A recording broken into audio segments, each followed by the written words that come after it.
Tick tock on the clock, it's time to start.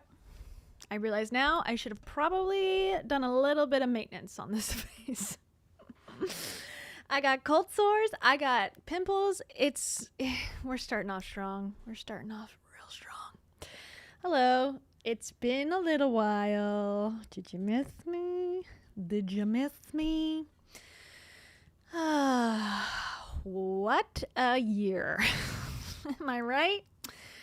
What a year 2025 has turned out to be. So if you're new here, welcome. If you've been around for a while, welcome back.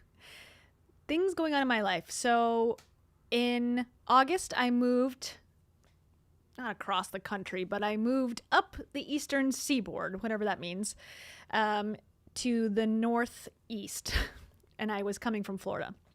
And that was a hard adjustment. I took several weeks off from YouTube completely because I needed to just adjust to the moving and the changing and all of that stuff. I'm kind of like a routine type of person. I like to have my certain things at certain days, do the same thing over and over again. And when I moved, it was a hard adjustment for me. So I took some time off and I was back better than ever after that. And then in October, so last month, my mom unexpectedly passed away. And so second big upset of the year. So there was not a whole lot of warning about this. And if you've been here for any amount of time, you know that I had a complicated relationship with my mom. The interesting thing, and the thing that connects both of those pieces of my life, is that when I moved up here, I called my mom. I had very limited conversations with my mom in the last 5 years since 2020. But when I moved up here, I was so stressed. I had gone through so much effort, I guess. And I'm saying like so much, but for me, I mean, I had never moved that far of a distance before on my own. And for the first time being on my own, like I've had boyfriends and things help me in the past, and this was like the first time for real I was doing it on my own. I'm 34 years old, so don't pity me too much. But I called my mom from the U-Haul after I had unpacked the pod and then packed the U-Haul myself. I called her on the side of a road, basically crying because I was so stressed and so upset. And I basically told her, like, I just wanted to talk to you and I'm sorry. And, it was sort of a kind of a nice moment, I guess, between us. And I had just told her, I shouldn't even know I was moving. And I sort of shared with her that I was moving and that, I was stressed and I had broken up with my fiance or boyfriend. I don't know what you call it at this time, but that we had broken up officially and that, we moved apart. And she was so helpful in that moment. She really came through for me in that moment. And that was back in August. And so we were trying to repair our relationship, a little bit.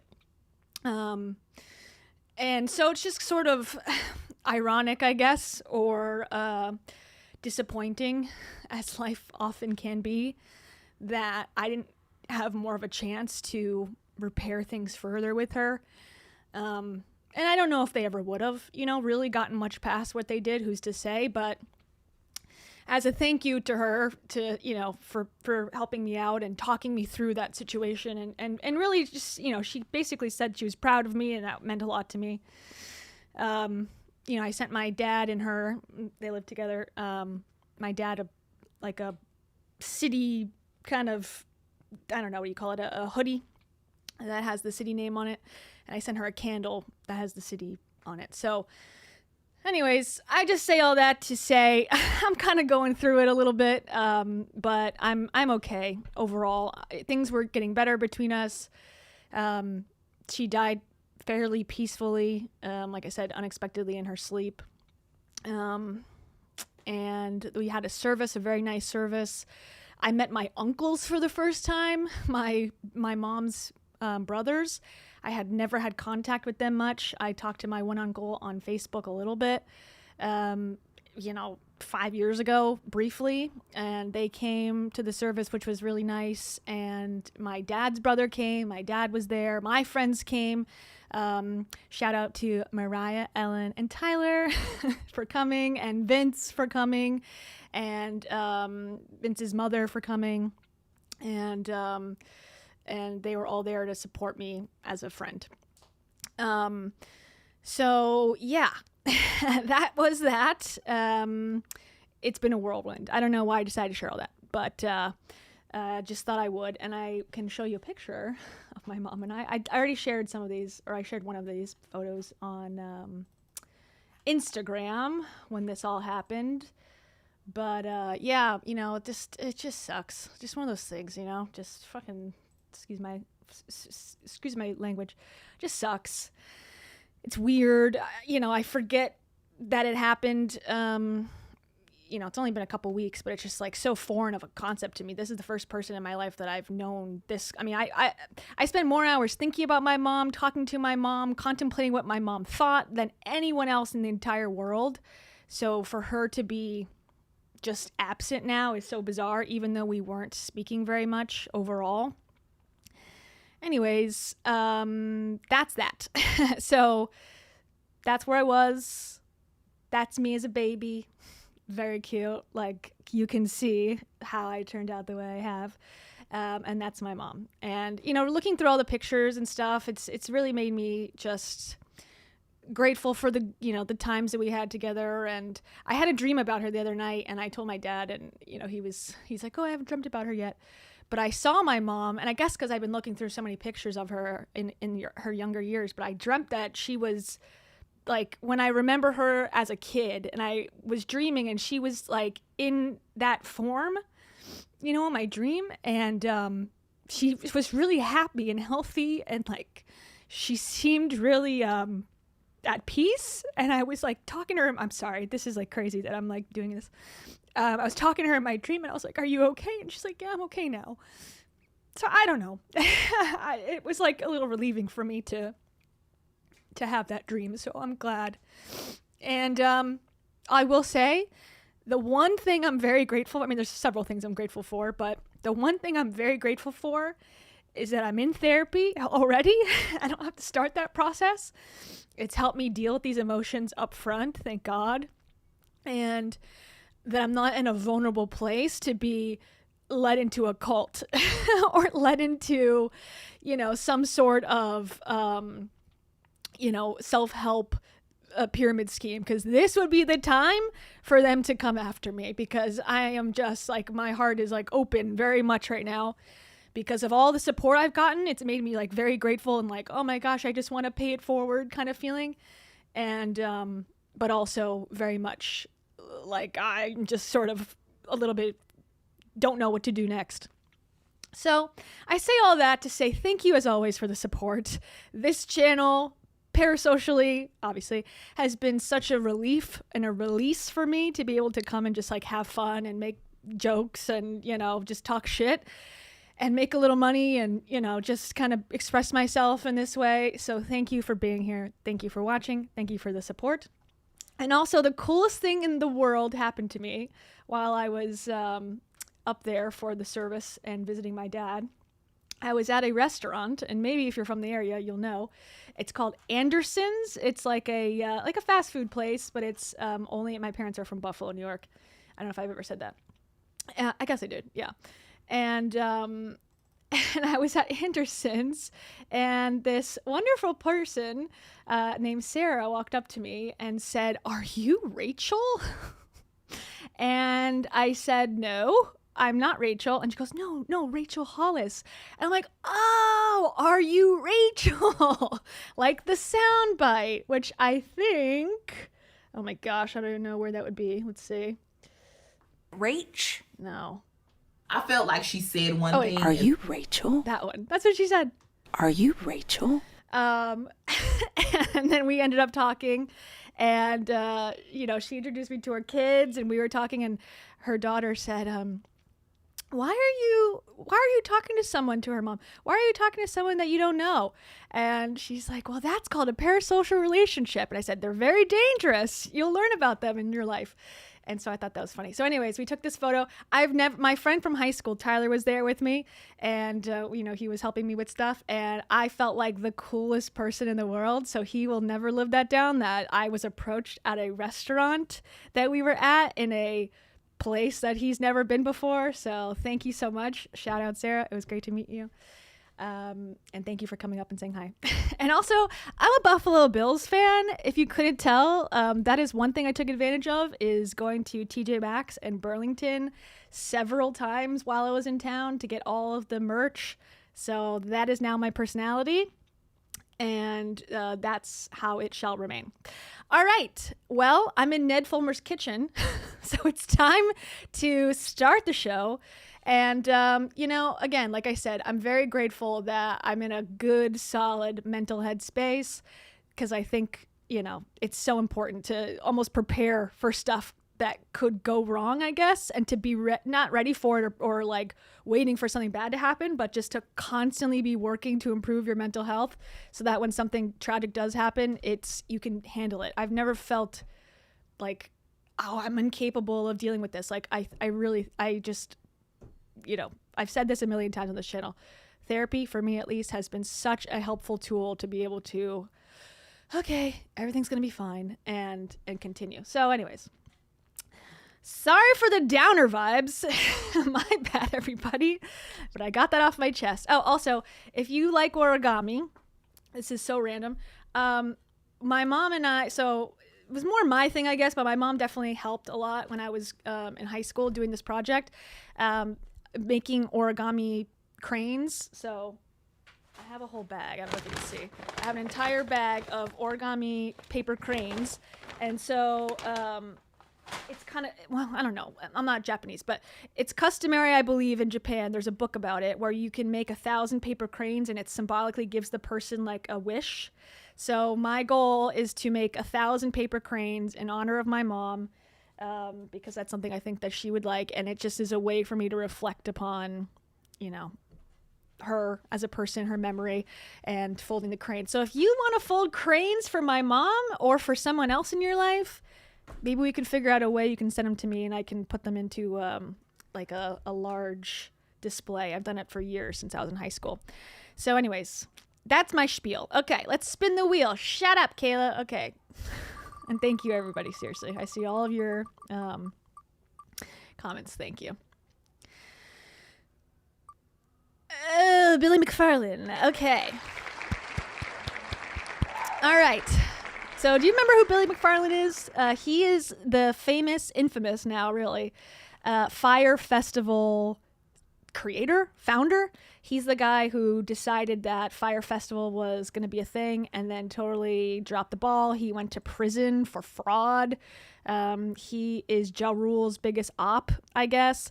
And so he went away for some time. He got out, and then he immediately was like, I'm launching Fyre Fest 2. I don't think that ever came to fruition. I think that was a publicity stunt. He was trying to get social media clout again, and then it kind of disappeared. But now he's back again, and he's got another, it's going to sound really similar to what we've already heard of, another idea for a festival. Now this one's called Phoenix, without the vowels, because he's a millennial and that's how we do things around here. Phoenix, okay, it looks and feels exactly the same as what Fyre Festival was meant to be. It's an island, it's exclusive, it's expensive, it's got all the things yuppie young people would want to do, allegedly. So this is in Diamond K. Every diamond begins with K. K. Okay, so this is the island, allegedly. It says, Phoenix turns Diamond K into the world's first interactive island festival. Oh my gosh, I can't wait to go to the first interactive island festival. What does that even mean? Whether you are on the island or watching from anywhere, no thanks, you can shape what happens in real life by activating zones on the map below, including beach bars, art installations, VIP docks, helipads, and other custom builds. Okay, I don't know what the hell you're talking about. Okay, don't know what you're talking about, don't know what any of this is, but okay, you can activate the brands by clicking on this map. Okay. The artists who are involved in this, French Montana, I've heard of him. Don't really know much. Don't know who this person is. Floor, don't know. Bobby Shmurda, heard of him, but I don't know who he is. And all these people I've never seen these people in my life. So you may know them, but I don't, sorry. Okay, so you're going to fly into Utila on Thursday, and you're going to get an ATV golf cart pickup, and then you're going to get to your beach resort. Then you're going to go wall diving at Coral View Beach Resort. You're going to have a dinner, and then you're going to have a club night. Then you're going to go diving and snorkeling. Then you're going to have the festival, and then the festival ends, and then you're going to after party. And then you're going to go have Muay Thai on Coral Beach. Okay, so you get the Dr. John. Who's that? 6 p.m. Dr. John visit. 10 a.m. freshwater cave hike. 2 p.m. school supply donations. Okay, bring your pencils on the plane. I don't know. And then beach cleanup. That's nice. Recap brunch. Depart or stay. Okay, cool. All right. So the funny thing about this, do we think it'll actually happen? I doubt it. How to get there? I don't know. Plane, I'm assuming. Get tickets. How much are tickets? Okay, great. Such a good deal. It's only $140,000 for a private round trip flight from Miami with artists. Stay in the same area as Billy. Ooh, my dream. And the artists. I don't think the artists want to stay with Billy either, but I could be wrong. Full VIP experience throughout the week. Okay, $140K. What do we think about this price? What do we think about it? What do we think? It's not $5,000. It's not $2,000. It's not $10,000. It's a lot of money. That's true. That is true. I love the money game. If you buy this, you're stupid. If you have that much money, you shouldn't be that stupid. Sorry to say. You can get a 6-person VIP, which is $3,500 each, I'm assuming. Excursions, lunch and dinner. Your breakfast is on your own. You better eat a granola bar, okay? Event access, drinks, and dedicated host service during the event for 6, okay? Or $500, which is excursions, lunch and dinner, and event access for 1, okay? Now let's see how Billy is marketing this event. It's very different than he marketed previously, for sure. He's really turned a new leaf. You can tell he's serious about business this time, and he's ready to show that he's made changes and that, you know, he's a serious man with a plan. Okay, here we go. Guys, I was released from probation 53 days ago, and here's what's happened since. 4 days after I was released, I threw my first successful Caribbean event since 2017. Okay, so he's learned nothing. Okay, he got off probation 50 days ago, and he immediately went right back to his scam. Okay, got it. 17, right here on Utila. On the last day of that event, the Fyre Broadway musical based on my life was announced, and it was revealed that it's being produced by Rita Ora, Taiki Waititi, and others. And I had not heard about that. So they're making a Fyre Festival musical about his life. I just read an article about Broadway that they're basically not profitable at all. Like every Broadway performance is losing money, essentially on the whole. So I'm sure this will go well too. Then Visa and Ryan Reynolds licensed Fyre Festival and launched a commercial. And shortly after that, it was announced that LimeWire bought the Fyre IP. Then Ryan Reynolds bought Fyre Festival? Why? What are you thinking? He wants more negativity in his brand? Okay. I signed a TV deal that was just announced, and I used that to rent an entire island. Now I'm bringing everything full circle and launching Phoenix 2025 with major artists, including Ray Shremmer and Slim Jimmy, Bobby Schmurda. I don't know who these people are. Am I old or are these people just not popular? And a whole host of other DJ and entertainers that we're announcing soon. What the hell is next, and what have you done the past 53 days? Not any of that, for sure. So you got me beat there, Bobby Shmurda. Okay, so that's what his vibe is. Let's see what else. He's got big news. Let's hear it. Big news! I'm announcing the first DJ playing Phoenix in December. This artist has never been stranded on an island, and she has never played in front of 400 people who followed her to the island to listen to her play while floating in the water and sitting in the sand. This artist does sell out shows. Is this a riddle? We got to figure out who this person is? She's never gone to an island and played for people in the ocean? Okay, Lady Gaga? I don't know. Who? Across the country, she's played Coachella, EDC, and a lot of the major festivals. I'm excited to announce that Mads will be DJing at Phoenix in December.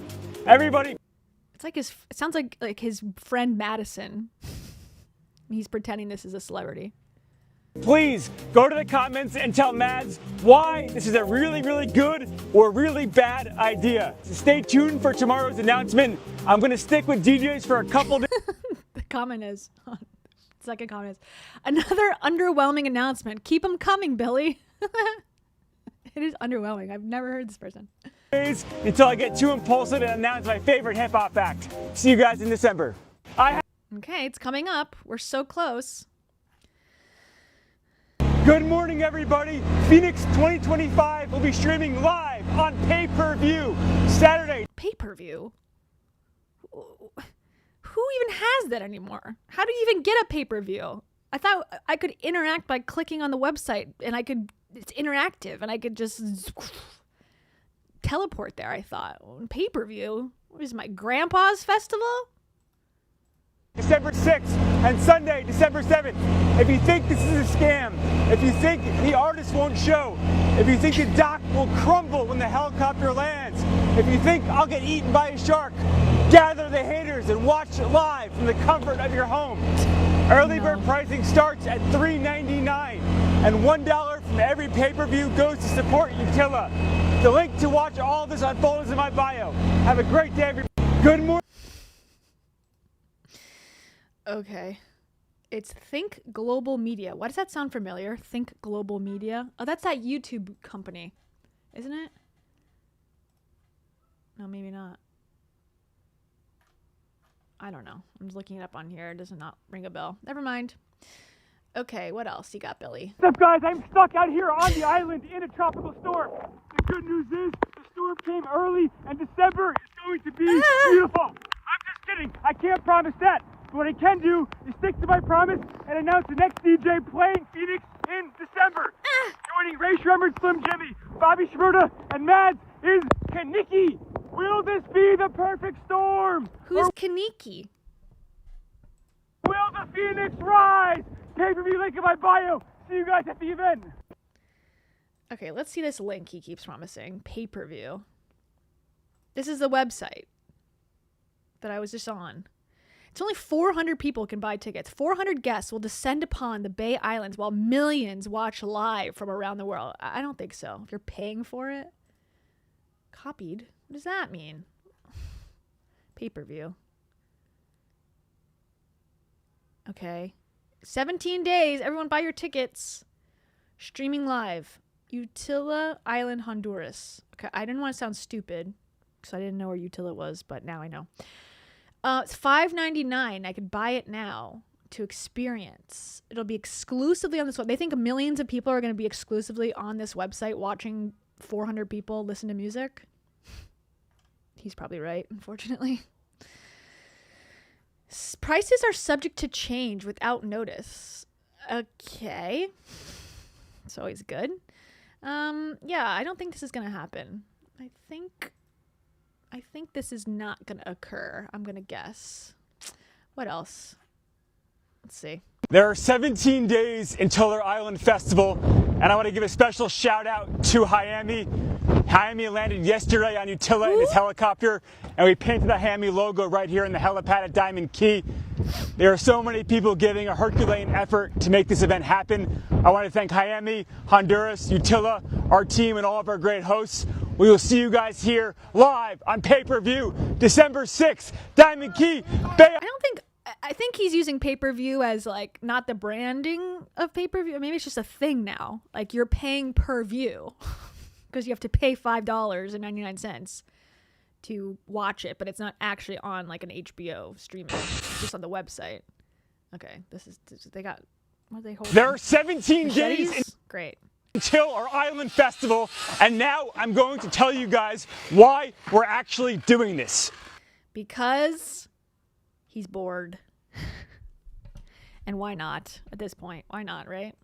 We dropped our lineup yesterday, and it obviously doesn't make sense to have 10 artists and to be doing all this work to build out a private island to only host 400 people. What we also launched yesterday is a technology platform that allows anybody from around the world, oh my God, from around the world to not only That was a prosthetic leg, in case anyone was wondering. Wait, let me just... What's going on? Okay, we got guys with machetes following him around. He's handed a prosthetic leg and he takes a sip out of it as if it's like alcohol. that allows anybody from around the world, oh my God, from around I don't think there was actually anything in there. the world to not only watch what's happening on the Phoenix Islands, but to dictate and actually impact what's going down. This could be putting the Miami logo right in the helipad, putting your logo in the water taxis, making fireworks go off, making artists say things on stage, or Who gives a shit? Or even making me swim with sharks. Wow. I can't wait to control that. even making me swim with the sharks. Phoenix is all about giving you the ability from anywhere in the world to come together and impact and change the world at all of these crazy Phoenix experiences. Oh, changing the world. Watching Billy McFarland go swimming. World-changing stuff. This would work in a movie if you could like Hunger Games these people. These 400 people paid $140,000. They think they're going to a music festival. Little do they know it's a torture festival and we all get to control it Black Mirror style. I'm just saying that could work. Putting fireworks? No. Putting my logo on a water taxi? No. Psychological torturing could be interesting to some. Some may say. Whoever comes up in the comments with the best idea for what we can make happen during the festival, I'm going to gift a free palapa to. Go to joinphoenix.com to check out our island What's a palapatu? Why do I feel like I don't understand the language anymore? map and to with the Phoenix technology. Have a great day. Phoenix Technology. It's a website. Okay. Thank you, Asari Shepherd. Welcome, Asari Shepherd, and thank you. Asari says, what is Billy doing now, Mr. Fake Rich? He's hosting another Fyre Festival, but it's called Phoenix Fest. And it's the same idea, basically, but it's less people, and it won't happen, probably. So, will it happen, you think? What do you guys think? No. Do you think it'll happen, though? Maybe? No. Okay. Okay. So that's what he's up to. Let's check in maybe. This is kind of like rapture talk. Like we can see the before and we can see the after. And we can see if the Phoenix has risen or not. So I say we check in on December, 6th? That's coming up. We can see if we were raptured to the Phoenix Festival. Thanks, Billy. I am curious, though, before we leave the subject, the Fyre Festival musical. What the heck is that? What the heck is that? Okay, it looks legit. It's in development, though, which means nothing, I've learned these days. It's probably all just, bullshit. Recording artist Rita Ora is on the producing team of the project, bringing the life story of convicted fraudster Billy McFarland to the stage. The infamously ill-fated musical festival, Fyre Festival, will become the subject of a new stage musical being led by producers... Okay, I'm not going to read it, sorry. Fyre Fest, the musical, will be directed, blah, blah, blah. Okay, I don't care. The project will center on the life story of event planner and convicted fraudster Billy McFarland, whose 2017 Fyre Festival became a fiasco of epic proportions.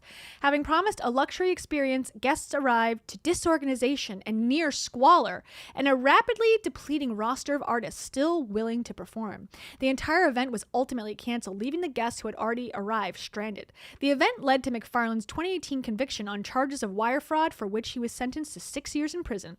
McFarland, who ultimately only served 4 years of that sentence, has since unsuccessfully attempted to revive the concept with similarly chaotic results. The tale has already resulted in 2 film documentaries, Netflix's Fyre and Hulu's Fyre Fraud. Buckley is primarily a film director, blah, blah, blah, blah, blah, blah. So it's a musical comedy. This project launched September 8th with an event in Brooklyn, which followed the release of a 100-foot barge from Staten Island. Why? which followed the release of a 100-foot barge.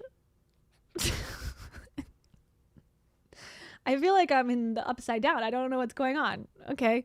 Well, we'll check in on that as well to see if that comes to fruition. Like I said, there's no money to be made in Broadway musicals anymore. Apparently the cost is just too high and tickets are high, and just the only ones that really make any money are the old ones. It sucks. Anyways, back to the wheel. All right, Billy, you done us good. You done us good. Okay, we're on to bigger and better things. Let's see. Nettie. Ah! My favorite, Ned Fulmer. My boy. Okay, Ned Fulmer, what's he up to? He's on the list every week. Well, he's here to address the haters, and he also came out with several new videos. But I will say, I watched one of them. I mean, ironically, obviously, I didn't watch it for my entertainment. I watched it to see how bad it was, and I will say it was worse than I thought. I watched the Can I Survive fighter jet G-forces, 1,400 pounds. It got 1 million views. I have no idea how, other than he's paying for that in some way. He obviously is putting a lot of money behind this project. It only has 455 comments, which in the 1 million views category, the engagement doesn't make sense. And also 861 likes. He's buying watches. He has to. I don't know how you do that, because if you could and make money from it, I would obviously want that, I guess, if it was legitimate. But I guess it's probably just for his ego, I'm assuming, and it's a bot thing. It's very sketchy. It was very bad. It was just boring. There was no point. There was no drama. It was just him saying, cheekily, I'm a douche. Let's get up there. And then he did the thing, and they showed clips of it, and that was it. And I was, like I said, underwhelmed. And then we watched a little bit of this one before the AI dating thing. That was pretty bad. And but we're gonna watch Addressing the Backlash. So this is him specifically responding to people who are upset about his podcast episode with his wife Ariel on his podcast canceled or something. I don't even care what it is. Who cares? His podcast Rock Bottom with Ned Fulmer. So this is what he's addressing. And it's so funny because the other one, his intro where he admitted, his wrongdoing, is in the same exact space. Okay. Let me look it up. Hold on, just to show you. These people are so predictable. It just makes me laugh. Okay. And also, by the way, the podcast not doing well. Can you believe it? It's crazy to imagine. The last one from 8 hours ago has 218 views. So, man, going great. Hi. So he was in white shirt. Okay. This is angelic, and that it represents his sorriness for what's gone on. He was invoking innocence, angels, heaven, right?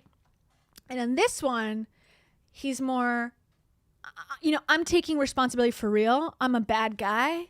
I'm the villain of this story, and I'm not going anywhere. That's what he's got, a different shirt for that type of feeling. And you're going to see the change in his demeanor. He's still a merp. Hey guys, he's still got the vocal fry. He's still got the, shucks. Yeah, shucks. Thing going on. He kind of is maybe a little bit more honest, but I also think his whole point on this, I didn't watch the whole thing, but I watched most of it, was, well, people didn't watch the whole video. They only saw snippets. They only saw the most, clickbaity parts. But we on this channel watched the whole thing, and the whole thing was bad. So it ain't gonna work on me, Sir Ned a lot. Okay. John Jazak. Thank you so much. John says, hey, Kia, hope you, Taro, and the family are all okay. Any chance you can play a certain soundbite of a famous someone ecstatically expressing relief? Are you talking about Matthew McConaughey, perhaps? Where do I have that one?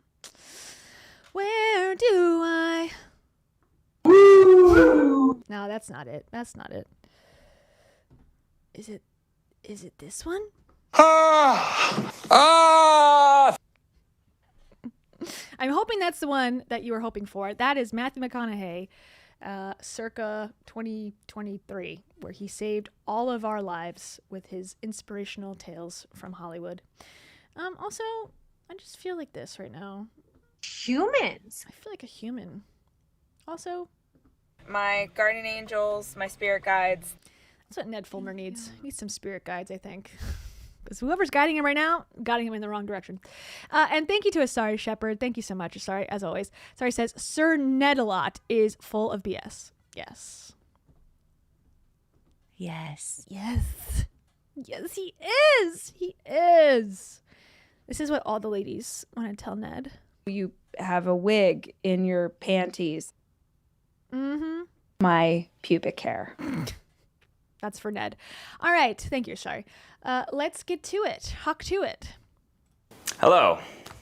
I've heard a lot of the commentary and reactions to my podcast episode with Ariel, and I wanted to take this video to address some of them. That episode with Ariel was mostly about her story, and now in this video, I'll tell a little bit more of mine. There's a lot that we wanted to keep private, but some things I'll touch on today. Okay. But I don't care what her beliefs are and her thoughts are. I'm telling all, baby.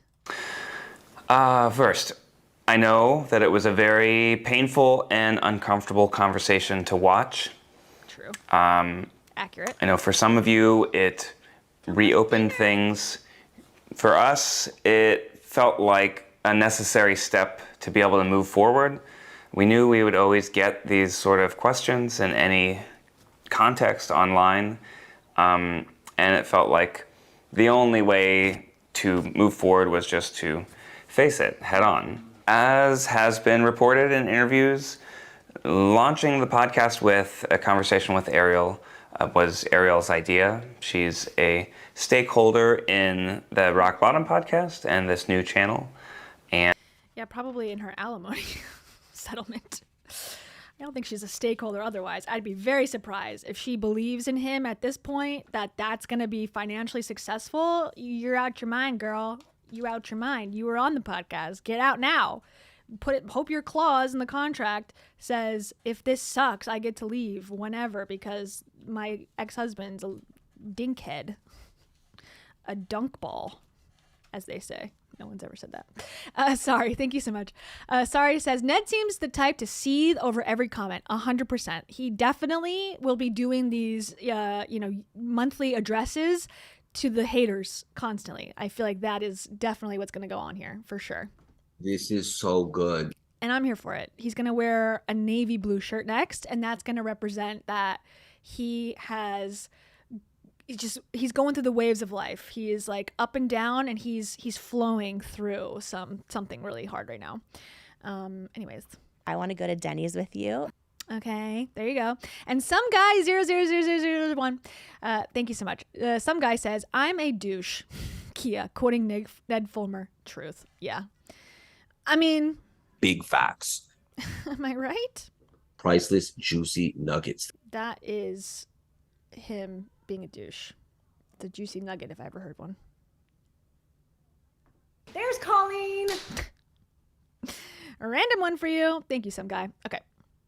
Back to and she wants it to be successful. So that was part of the reason why, in terms of having that conversation, we did it together rather than on any other platform. We knew it would draw a lot of attention, and True. I know that some of you have only seen 15-second clips of me. Okay, here comes the well, it's really not my fault though. You've only seen a little bit of it though. This is where the denial part starts. So he's had some, like I'm reflecting on whatever, and now he's gonna be, well, you don't really know me though. Putting my foot in my mouth, but I hope for those that watch the full hour that you took something away from it. Yeah. This guy's a douche. Any clip that you see on TikTok is just one small snippet of an hour-long conversation of 3 years of trying to work through this. It was all bad. It was all bad. If you want to watch it, it's on the channel. We watched every second of it. We watched it. It was bad. Discovery, I started an intensive program of therapy, group therapy, and work to really try to understand what I had done, why I had done it, and what it meant for my relationship and my life. This involved a lot of facing rationalizations, denials, minimizations, all of these mental clouds that help you continue behavior that you know is hurtful and you still do it anyways. He's speaking as if it's not him again. He's speaking outside of himself. Like, it's when you do. It's not when we do. We didn't do this. This is you. It's this is your story. But I do this sometimes when I don't know if it's sensitive topics, or if I don't want to talk about something, I'll say, you know, when you do something and it's where I'm talking about something I've done that's kind of embarrassing. So I think it's just like a distancing tactic, but he definitely does it very heavily in here. Like, you did all these things. Not every person does these things and it's just like part of life. No, this is a specific thing to you. So it let me face the truth and acknowledge in no uncertain terms that I cheated on my wife with an employee of my business, and it caused her immense pain and shattered our marriage, and also caused a lot of pain to a lot of other people. Those were my selfish actions and my choices. From there, I sought to understand the patterns of behavior that led to this. I did work with internal family systems and parts work. Started in the 12-step program. That was something that Dave Hollis talked about, is the parts and family and internal services or whatever. I think that's an actual therapeutic technique, I believe, where it's like, what part of you is this? You know, why are you reacting this way? Is this the little kid in you? Is this the whatever in you? I think that's what that is. It seems legit, I believe. It's not like, oh, I'm doing Reiki. So I'll give it to him. It sounds like he's in a real program, perhaps, and then he's doing 12 steps. So I guess he's admitting to some addiction problems, alcohol, perhaps, not sure. And continued to understand why I had done what I did, what the underlying issues were, and what it was that I was running from when I chose to do that selfish and self-destructive behavior. What was it? That would be interesting. I'd listen to that video, maybe. That was a weird sniff. Do that selfish and self-destructive behavior. In terms of my relationship with Ariel, it started as a therapeutic separation, and then from there I prepared a disclosure document that answered all of her questions and volunteered for a lie detector test to then, in a therapeutic setting, convey that information to her so that we could build something new on the same page of knowing exactly everything that happened. The sniffing. That part was weird to me. That's where I feel like he's not maybe still being truthful to her. Like, he's like dragged this out for 3 years and still hasn't admitted to pieces of it, or how long it was going on, or what, you know, was actually happening, or how many women it actually was. Because why would you, a lie detector test? That seems like you have zero credibility from the people around. They do not trust you at all. There must be some reason why that's an extreme thing. First of all, I don't know if they don't work, really. There's lots to be said about lie detector tests, and if you ever are accused of a crime, do not do one, okay? Because they aren't used in the court of law because they are so unreliable. And people who do crime, they are found, oh yeah, you are not lying. And then people who don't do it are found to be deceptive. So anyways, I don't like lie detector tests. It's just a trick to try to get you to confess to something that you didn't do. Don't love that. But anyways, weird, right? To have a therapist have a lie detector to make sure that you're not being dishonest seems extreme. And this is a well-known therapeutic technique for people trying to recover from betrayal trauma. And speaking of betrayal trauma, that is a phrase that I learned. The idea of betrayal trauma and integrity abuse, and these ways that are, systems and language for understanding the pain and why keeping secrets like that, especially of a sexual nature, can be so damaging to your partnership. You didn't know that before? You didn't know that before. You just learned that. He's got to be 40 something, right? There's no way you didn't know that that could be harmful in advance, but okay. So those were things that I learned about. I just learned that. I just learned this thing called empathy. Did you know that other people have feelings too? I learned. It took me many years, but I've downloaded this skill. Continue to practice on a daily basis when it comes to saying what I mean and doing what I say. And when I make a mistake, immediately correcting it to stay keep my sense of integrity intact. He's not even buying what he's saying. He's like, I'm not going to tell you guys what I'm doing. Whatever. I'm going to cheat again for sure. Keep my sense of integrity intact. And it's all about his sense of integrity. It's not about the people and his wife who he hurt. It's about keeping his sense of integrity that he's focused on. Additionally, I practice empathy and listening and boundaries with Ariel and others, which, is sort of part of what was damaged about my brain. I happen to be an empath myself. This is painful.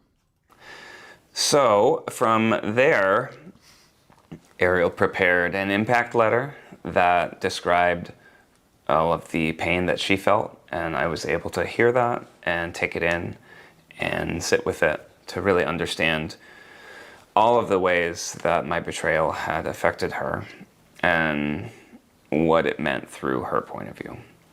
So this was a long process that it took, approximately 2 years, and continues work even to this day at the 3-year mark, even though we decided to separate officially 2 years in. It's something that I'm really proud of. That's really changed my life, and I understand that if a viewer is watching this for the first time or just sees this 15-second clip on TikTok, you don't understand everything that has led us to this point. And I know that it'll take time. And if you want to just judge me off of one clip of me talking about society, which obviously was not the best response to that situation. So he thinks that's why people are angry, because of this one clip where basically she's upset by him cheating, and he's like, well, I'm sorry that society has done this to you. I'm sorry that society has made it so that you feel bad about me cheating, versus I've done something wrong here. First of all, don't even be on this podcast. It's weird. Let's just cut the podcast and talk her out of it, But anyways, he's like, yeah, he's just incapable of taking responsibility. He blames society.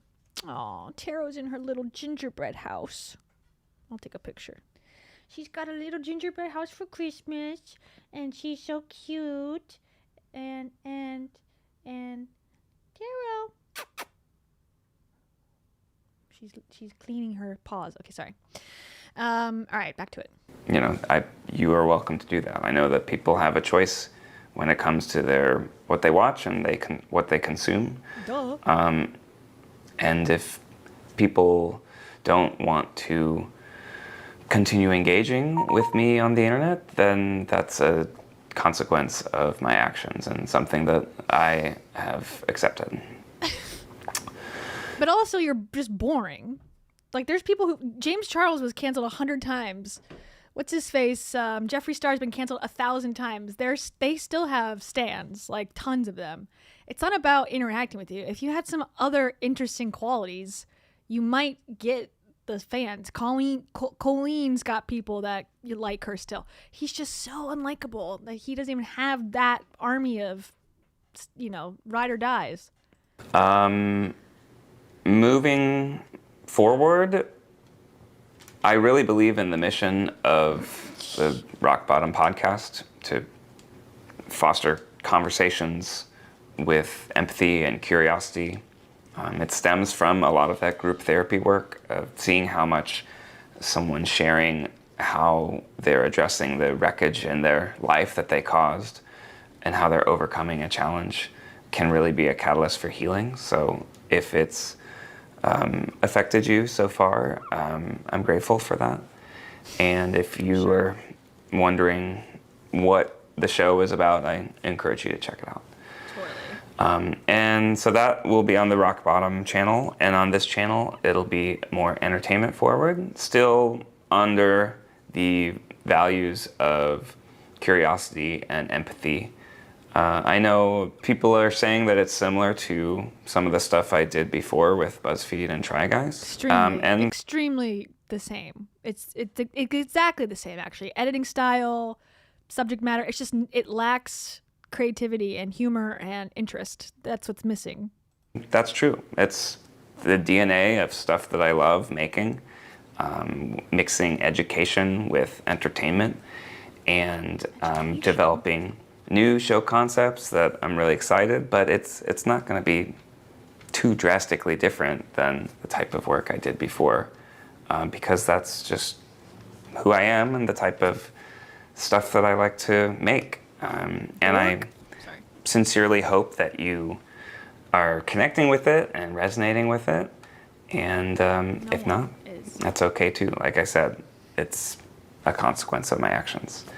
It's okay too, because he's so obsessed with being like narcissistically in front of the camera, relatable, that he doesn't care if you like it. He just needs to feel like he is the star. So probably he's getting off on having a cameraman he can hire, having a producer he's probably hired, having an editor he's hired, having people follow him around, having, being asked to go on podcasts again. That's what he's getting out of this. He knows it's not gonna pop off, but he just wants to feel like he's the star again.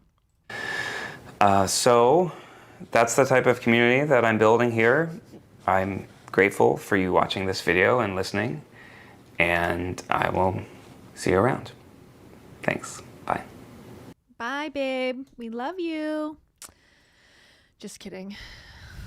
I can't imagine how bad this one is going to be.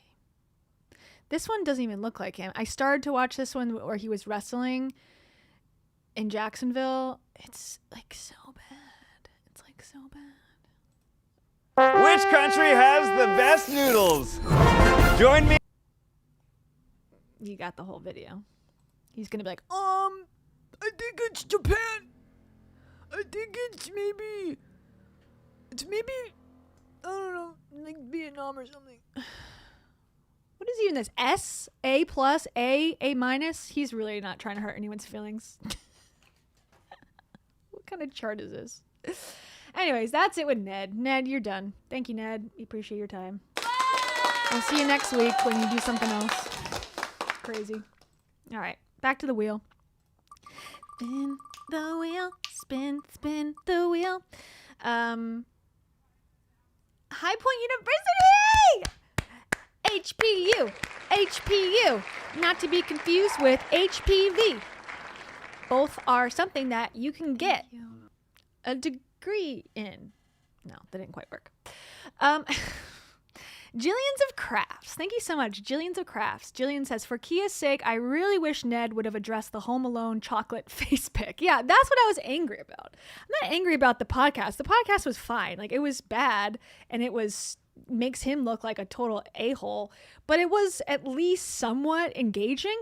But making chocolate bonbons or whatever and trying to put people on dates with literally no personality, man, that is the paint drying on the wall for me, and that's what I can't stand. Have a personality at least, my God. And Beth Peters, thank you so much. Beth Peters says, a slice of cherry pie. That sounds like a song, baby. That sounds like a song to me. Slice of cherry pie. I want a slice of cherry pie. Put it in my eye, I'll call my guy.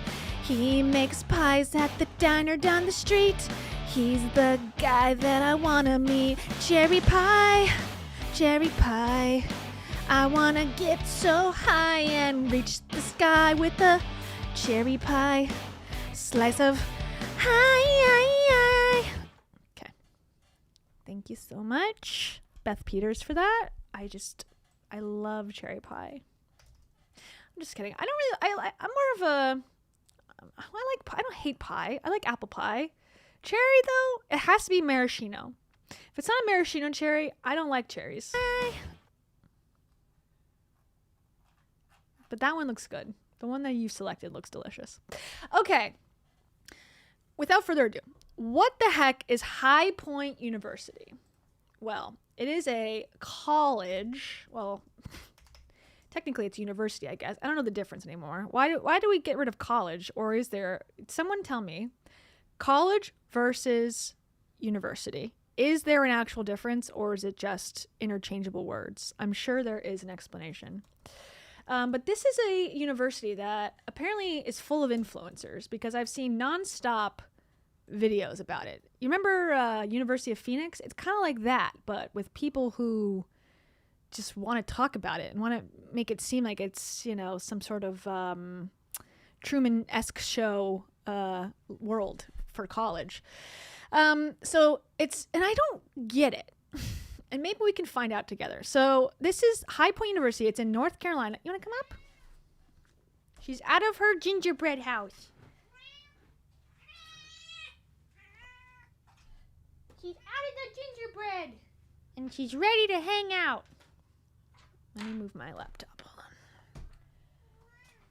Wow. Wow. What else do you have to say?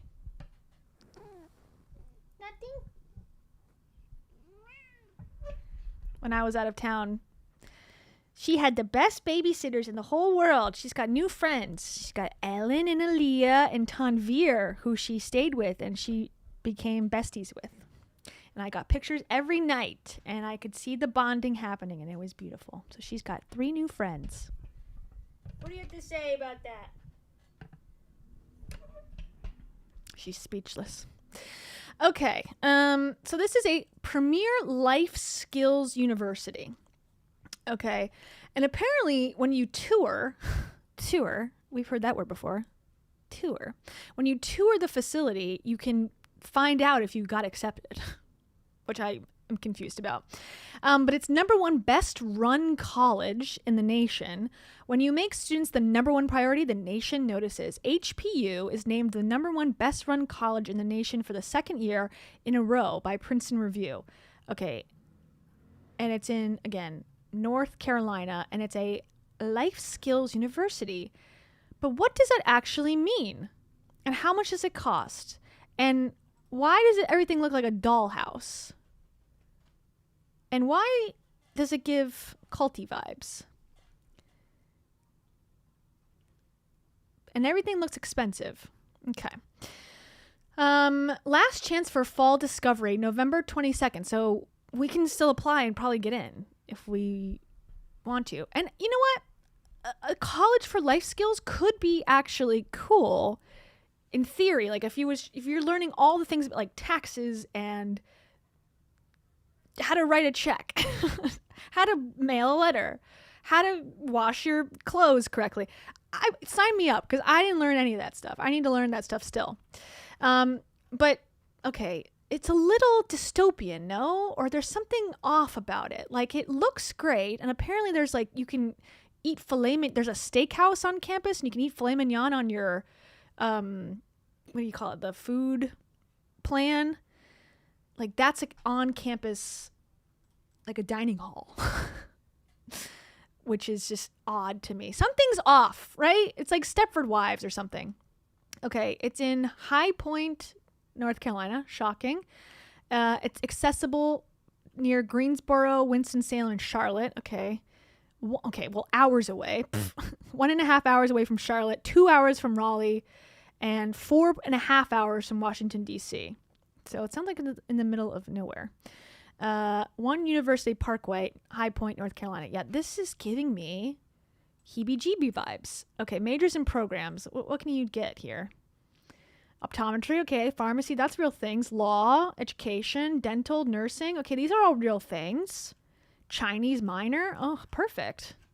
Sign me up. Okay, but let's look at the social media.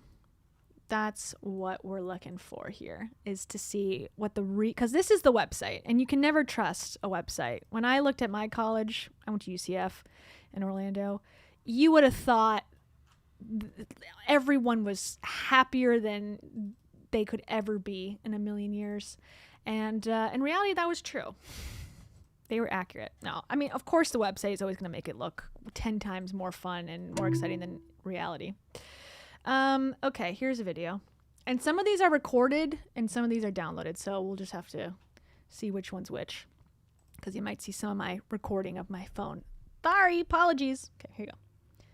You need a sign to come to High Point University. This is it. I'm a sophomore here and I absolutely love it. So let's talk about it. I'm going to start off with the obvious. We have some of the best dorms in the entire nation. The room that I'm in right now is a dorm. I live on campus. It's part of the university housing. And I really just love having a space where I can come home, like feel at home in. I actually like my room here better than my room at home, if that tells you anything. On a similar note, we have some of the best food in the nation. We have 3 fine dining restaurants on campus that are part of the meal plan. You can pick one of them and go once a week. The rest of the other dining options are also so good. Anytime my family comes to visit me on campus, they always want to eat here. But what really drew me to HPU were 2 main things. One is the class sizes. The class sizes here are pretty small.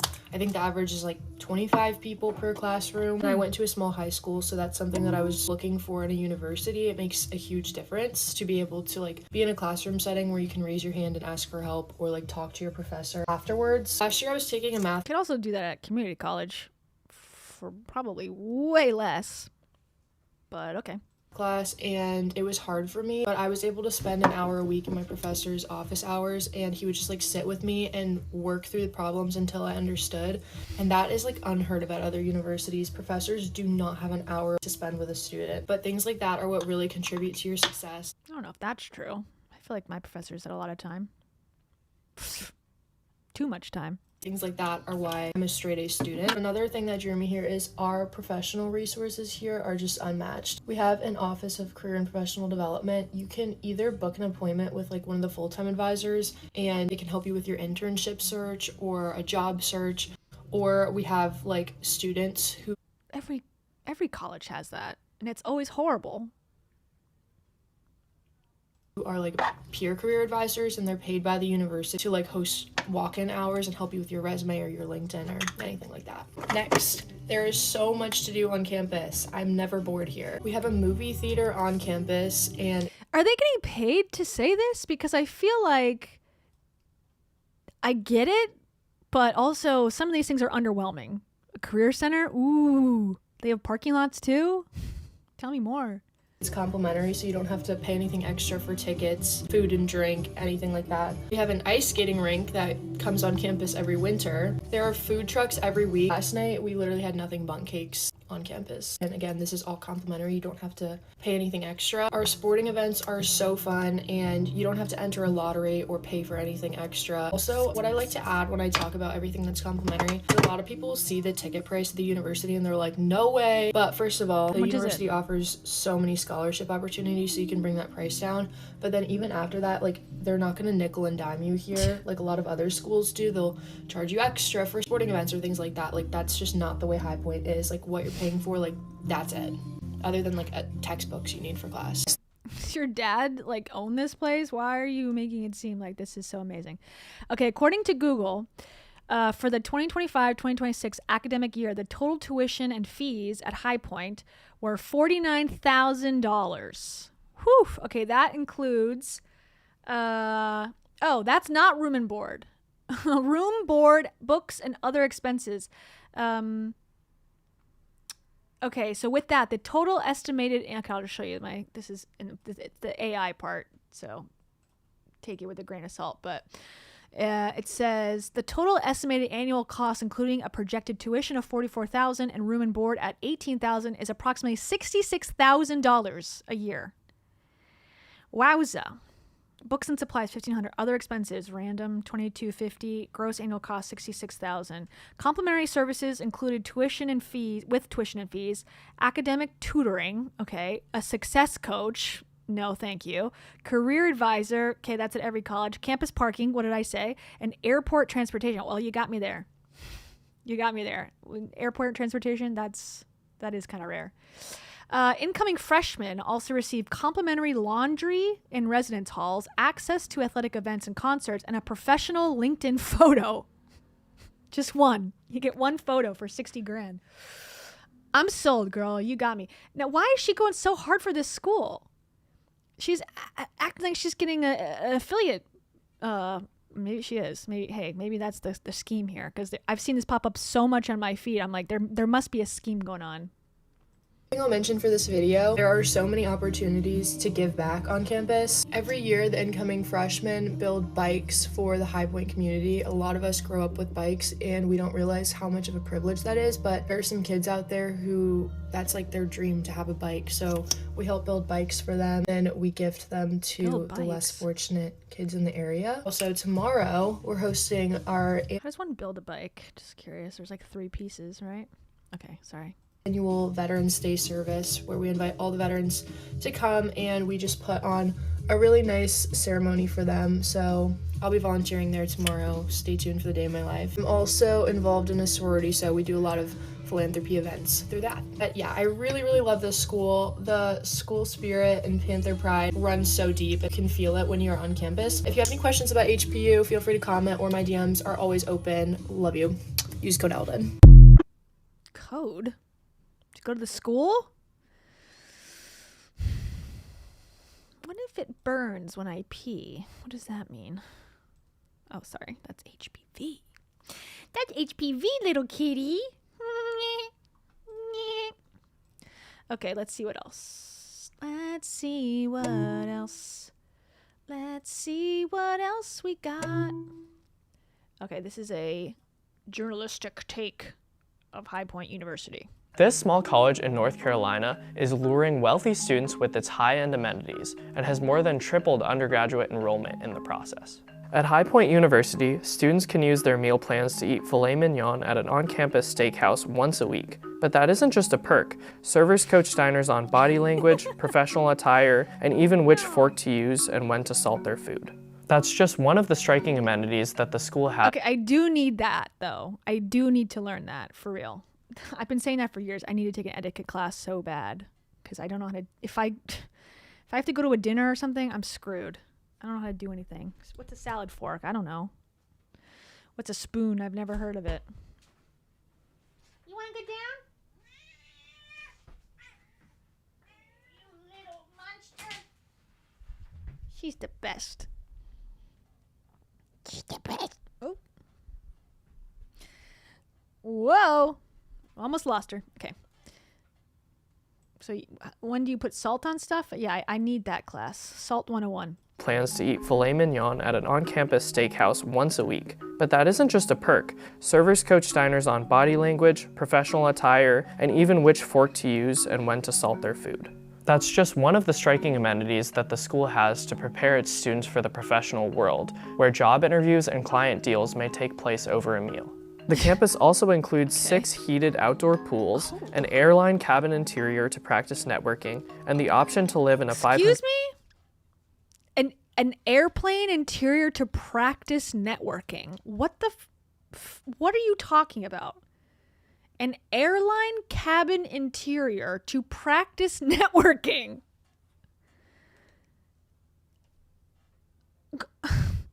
I don't even... Wow.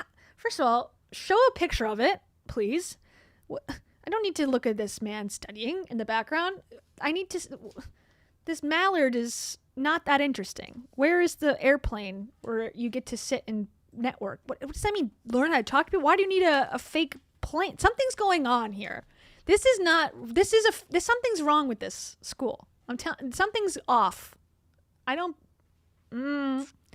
I'm getting X-File vibes. I'm getting Illuminati Network Center headquarters. Also includes 6 heated outdoor pools, an airline cabin interior to practice networking, and the option to live in a 500 square foot tiny home that's almost $40,000 per year. President Nito Kubain told me half of That man ain't right. Something's off with him too. Wall Street sends their kids to this school. For universities trying to attract families that will pay close to full sticker price, High Point is a blueprint. Its model of catering to a higher-end student body has driven campus expansion, enrollment growth, and financial stability for years. Some online critics call High Point a glorified country club, but students and administrators dispute that. Kubain says, "We are not in the business of pampering students. We are in the business of preparing students." Nationwide, about 32% of students receive Pell Grants during the 2022-23 school year, which typically go to lower income families. 11% of undergraduates at High Point receive Pell Grants during that period. Okay. I wish you'd go a little deeper, Wall Street Journal, please. Here's a video. It says, but does your school have a built-in airplane? Here it is. Nothing compares to studying in a pretend plane. What? Why? Being in an airplane, first of all, you never get that much legroom, so it's not even an accurate experience. They're going to be shocked and awed when they go on a real plane. They're like, why can't my knees are touching the chair? At my college, I could sprawl out. I guess if you're going to this college, you're probably flying first class, so I guess they'll never experience this. But I'm just so thrown off. Why does this exist? Of course this is High Point. Some of our alumni donated a bench. Why is this unnecessarily necessary? No, but at least we aren't a cult. I was just at HPU for an interview, giving me the same vibes as the private school in iCarly. Yeah, to network, what do you need this plane for? Someone's like hiding money in this, right? It has to be. There can be no other explanation. Okay, let's see the next one. The next one. Okay, here's a dorm tour. Open house / instant decision day. Now this dorm looks, I mean, it's nicer than like an old school, you know, like a old-timey university. But a lot of Florida dorms look like this. Like where I went, UCF was built in the 70s. It kind of looked like this, some of the dorms. So I'm not that impressed, okay? Day of my life at High Point University, Saturday open house edition. Start off my day by going to High Point Bagels with Evan. They have High Point Bagels in the caf, and I eat them all the time. They're so good, but I had never been to the physical shop, so first time for everything. I went home, showered, and got ready for work. This was my first open house of the semester, so I was hyped. I got ready, put on my favorite dress ever. It's a very cute dress. Barbie vibes. Barbie goes to work vibes. Love it. And then I headed to RG Wanik for the student panel. I did a lot of the panels last year, and I absolutely love them. If it's not obvious, this is some high quality graphic design, I will say. That costs, not like, doesn't cost money. I'm sure they have a graphic designer, but that takes a lot of effort. What's going on again? we love them. If it's not obvious enough, I love my school, and I love to be able to sit up here and talk to prospective students and families about my age. So this is Eldon Brady, home state, North Carolina, major strategic communications, Greek life ambassador, social media influencer. Got it. Journey. We had an audience of like upwards of 400 people, so really great turnout. It was super awesome. And then I headed to the arena after for the closing reception. I'm on the student advisory board for the School of Communications, so I usually work the Stratcom table, and I got to talk to more families, and usually President Kubain is here. He makes his rounds with all of the newly accepted students, and then my roommate was also working, so she popped over to my section to say hi. She's the best. After I was off, I got dinner at Chick-fil-A, and then I ended my day with Sophie and Bella. Okay. Seems pretty normal. Still not understanding the airplane. Will someone explain this? Will someone explain to me what is going on with the airplane? Can you hear that when I put things in a folder?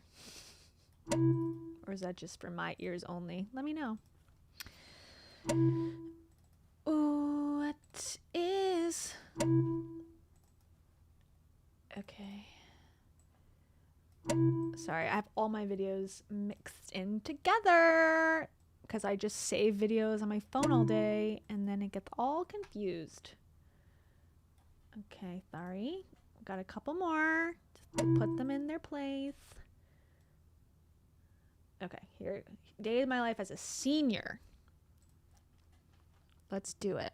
If you have ever wondered what it's like to go to High Point University, let me show you. I woke up bright and early at 6 a.m. to get to my 6:45 workout. On Wednesdays, I take Define Bar with Allie, and she is so great. I say it every time, but she kicks my butt. These classes are of no extra cost to students, which is so amazing. Afterwards, I went back to my dorm, showered, and got some work done. I also every time, but she kicks my butt. These classes are of no extra cost to students, which is...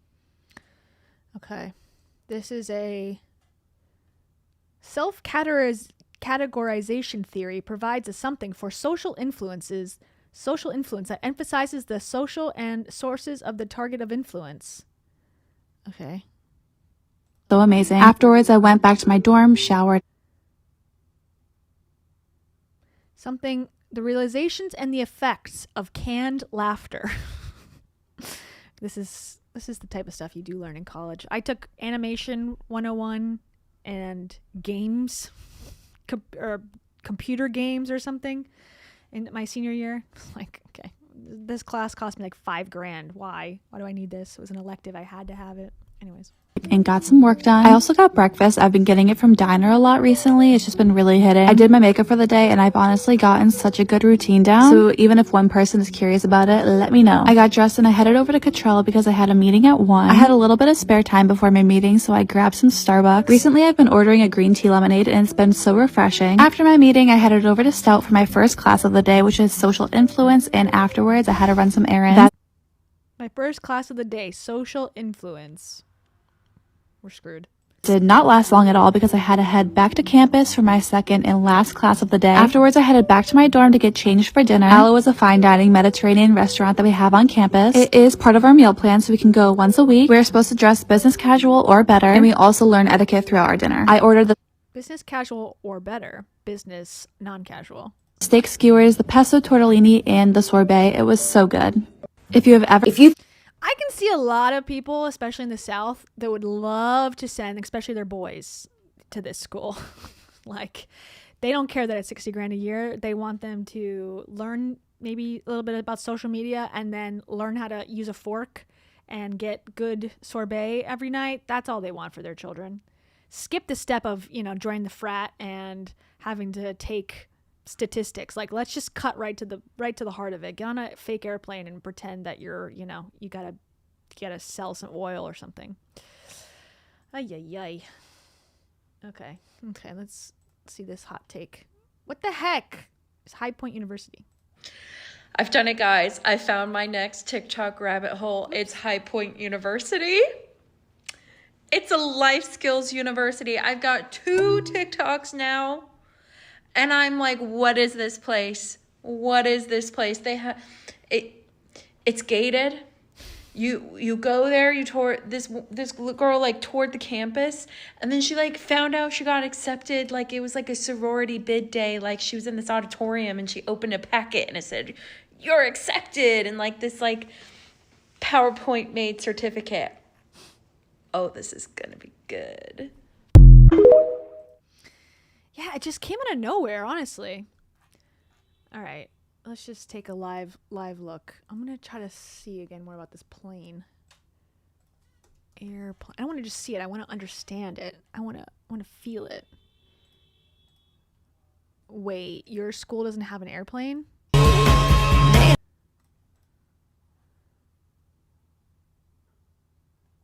don't... It's got to be a gimmick, right? Okay, so they're doing... So this must be for the social influencing class.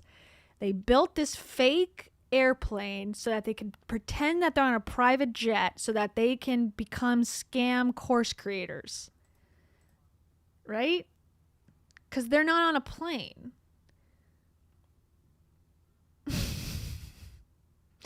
Excuse me, your window has words on it. There's words flying in the sky. You should probably get that checked. And the city looks like two different cities, and you're flying by it. That's what we should be figuring out. Oh, they got the Louis Vuitton. They got their Louis Vuitton though, so we're okay. And they got their Starbucks. What is this? This is nonsense. Oh, okay. Are they all required to do this? What does this say? Syllables? Syllabus. Okay, fine. This looks a little young worksheet here for college. So what, y'all's colleges don't have airplanes? That's what all these TikToks. Hopped on the airplane to doom scroll because doom scrolling in bed was getting boring. So it's just a TikTok location. Okay, now this is a real plane. High Point rented out an entire plane to send their students to the NCAA tournament. Okay, cool. Study with me in the airplane at HPU. This is Contracts, a Context and Practice Casebook, 4th edition. Okay, torts, that's good. Legal stuff, that's important. Nothing. Someone says, my dad built this. Glad it's still around. Yeah, right. Okay. This is giving Scientology. I don't know, right? Like, there's something off about it. Air Kim, okay. Okay. So it's just people studying. Okay, wait. What is this person? We go to HPU, so of course we have to hop on the trend. Okay, I'm ready. We go to High Point University. Of course our new dorm looks like a hotel. Wow. We go to High Point. Of course we have a hibachi restaurant in our dorm. A hibachi restaurant in your dorm? To High Point. Of course we like to study in a plane. We go to High Point. Of course we call our 3 5-star restaurants. Why is there a mean clown behind you? What do the images mean? Learning labs. We go to High Point University. Restaurants. Wait. Sorry. We go to High Point. Of course we call our 3 5-star restaurants learning labs. We go to High Point University. Of course there's classical music playing in the promenade. We go to HPU. Of course we have 5 pools on campus, each with their own hot tub. Duh! There's 6 actually now. They all have a hot tub? That's awesome. Now I want to go. Of course there's golf carts everywhere. Everywhere. Our security guards went viral on TikTok because we go to High Point U. We go to HPU. Of course we have 30 plus fountains on campus. We go to HPU. We're obsessed with our president. Molly, don't say that. Why can't I say that? We can't say that. What do you want me to say that? It's just weird. Nothing. Okay. We go to High Point University.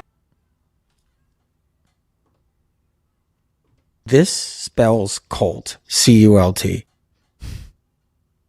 Why does this sound cult every second?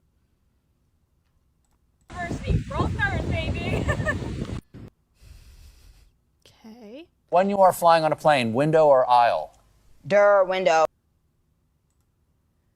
To the blonde Zeta girl that goes to High Point University sitting next to me on our early flight from Boston to DCA and we had to run to our connections after our flight was delayed, I hope you made it. I just boarded and am dead from running and you had to run even further than me.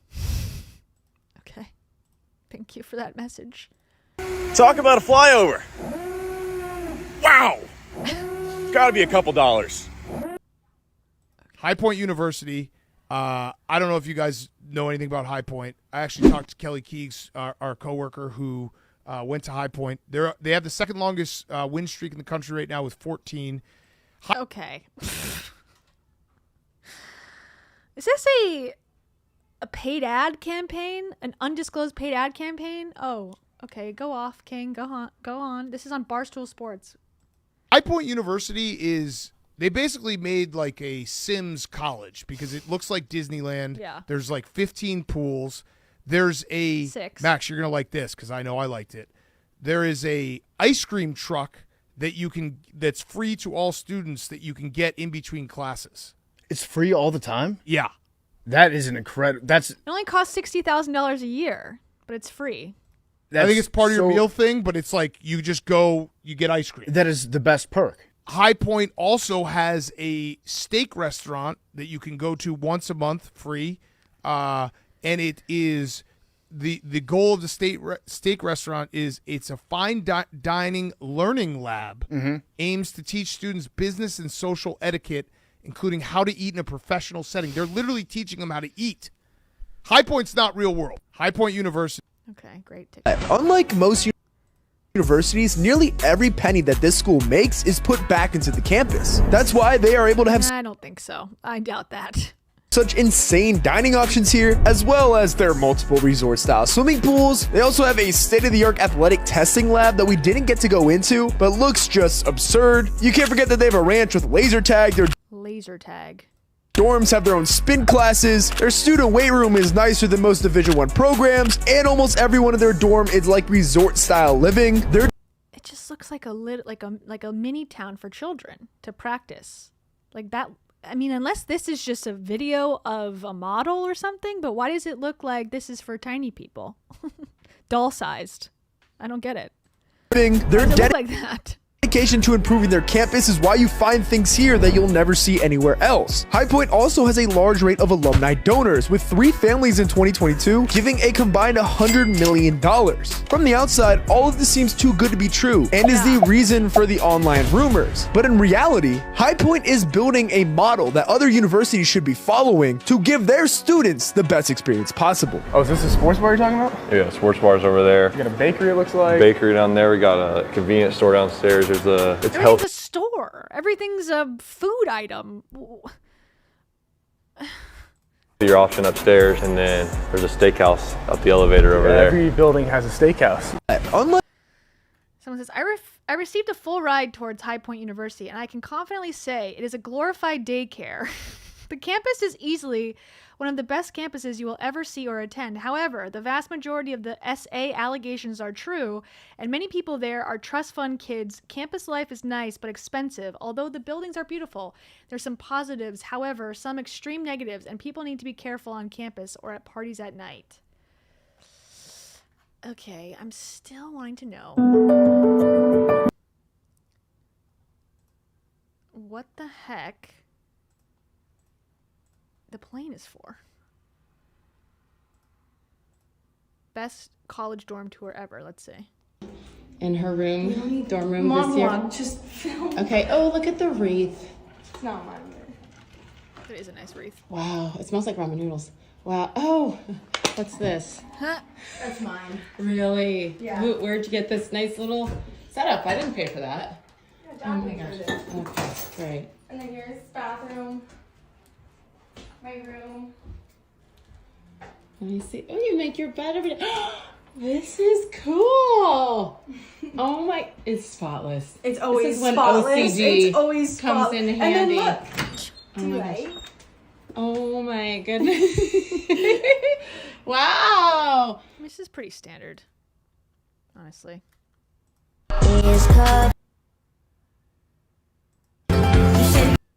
Things at High Point University. Okay. Last one we'll watch, and then we'll move on. That I think would send non-HPU students into a coma. Starting off strong with fine dining, we have 5-star fine dining restaurants on campus on our meal plan. With these fine dining restaurants come 3 main rules. 1, you have to make a reservation. 2, you have to be dressed business casual or nicer, or they literally will send you home and ask you to change. 3, you cannot use your phone the entire time you are in the restaurant. But we literally... Count me out. Never mind. I don't want to go anymore. Can pick one of the 3 fine dining restaurants on campus and eat at them once a week on our meal plan, no additional charge, so that's pretty crazy. All right, moving on, golf carts everywhere. We give our tours on golf carts, so it's very normal to just see those driving around on campus. You'll see admissions staff driving them, and you'll see campus concierge driving them, which brings me to my next point. Campus concierge. We have at least 3 different campus concierge desks on campus. I had one in my freshman dorm. You ask and they deliver. When I was trying to buy stuff for my freshman dorm, my mom was texting with the campus concierge. What about weed? What about beers? What about brewskis for the freshmen? Will they hook you up? Let me know. And they gave her all the measurements and a video walkthrough of my exact dorm room. It's crazy. They also help arrange the complimentary shuttle rides to the 3 major airports in North Carolina. All you have to do is wear something that says High Point on it, and they will get that ride for you. Next, we have at least 30 fountains on campus. I don't know the exact number, but every corner you turn, you're going to see. I feel like they are given this list like, hey, guys, you have to make a promotional video for us, and you have to say that we have 30 fountains, that we have golf carts and fine dining. Like, they've all said the same shit. One, it's great. Number 5 is the nutcrackers during Christmas time. During the holidays, every 6 feet you walk, you are greeted by a giant nutcracker towering over you. Campus always looks so pretty. I actually love this time of year and the way campus is decorated. But again, that would send a non-HPU student into a coma. Next is the assortment of activities on campus, but specifically on LDOC. On the last day of class first semester, I remember walking outside to head to a friend's place, and the minute I left my dorm, I was greeted by a horse and a carriage. Like, I cannot make this up. And last but not least, the dorm. Is that an activity? Horse carriaging? What activity is that? We are known for our dorms. We have some of the best dorms in the country. My freshman dorm this past year had, like I was talking about, the campus concierge in the lobby, an arcade, a fine dining steakhouse, convenience store, a movie theater. I've heard nothing about I got a job afterwards. But I guess if you're going to this school, you're going to go back to work at your dad's law firm, and you don't got to worry about it. So you might as well enjoy your 4 years and live it up, learn how to use utensils. And for them, you know, it might be good. So congratulations. They have a plane on campus. Fake plane to do studying in, make TikToks in, take your Louis Vuitton into and put it on your story. In the name of education, we love it. Okay, that's High Point University.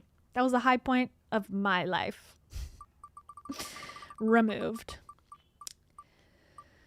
Angel Tree Lady. Woo! Okay, another mom on TikTok at a store being goof, being sill, being mean.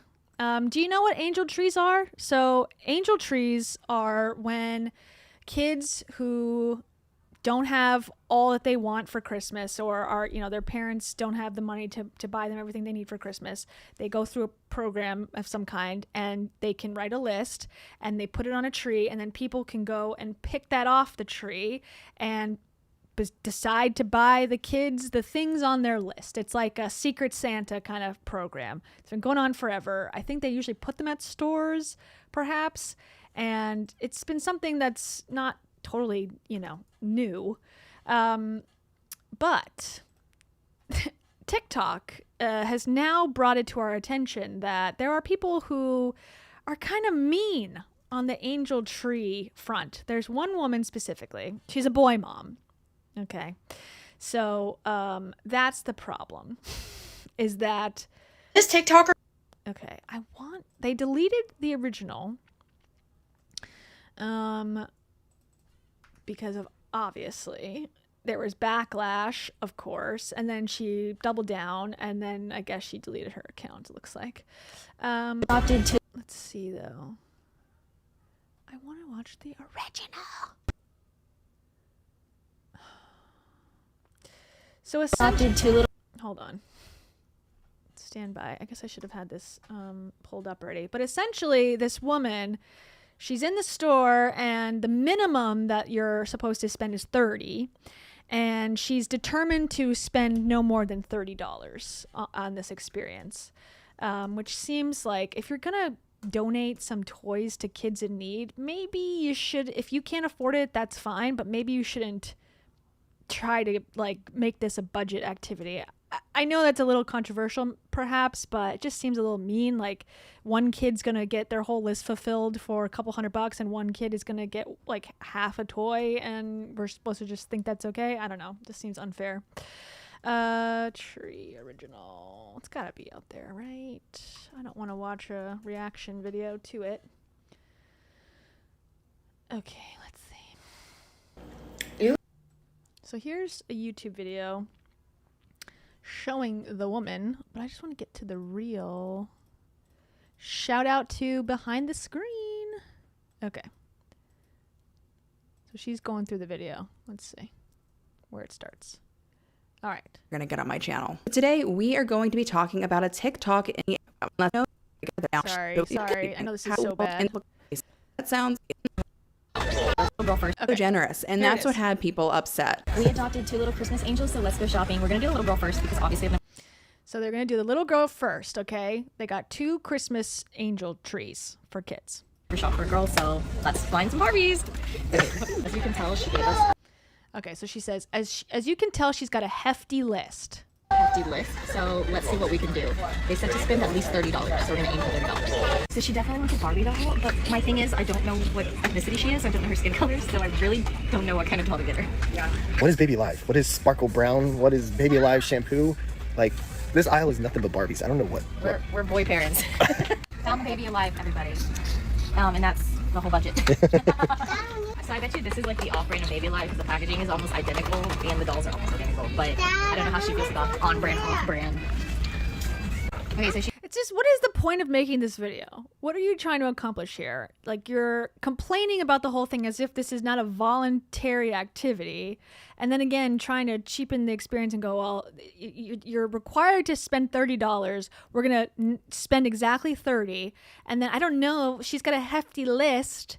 And we have boys. We don't have girls. We don't understand these toys that girls have. It's like, aren't you a girl? Weren't you a girl? Like, you don't know what Barbies are? There's a whole movie about it. And also the off-brand. There's an off-brand, but I don't know how she feels about off-brand. It's like, this is a child, first of all. Second of all, why are you recording this and posting it? Who is this for? What's the purpose? You just look like assholes, but okay. she did ask for just a baby doll, so I think we should just go the baby doll route because we'll be able to get her at least a few items. Perfect start, Carter. I think we're gonna go with this one because It covers like 3 ethnicities. it's only $10. Yeah.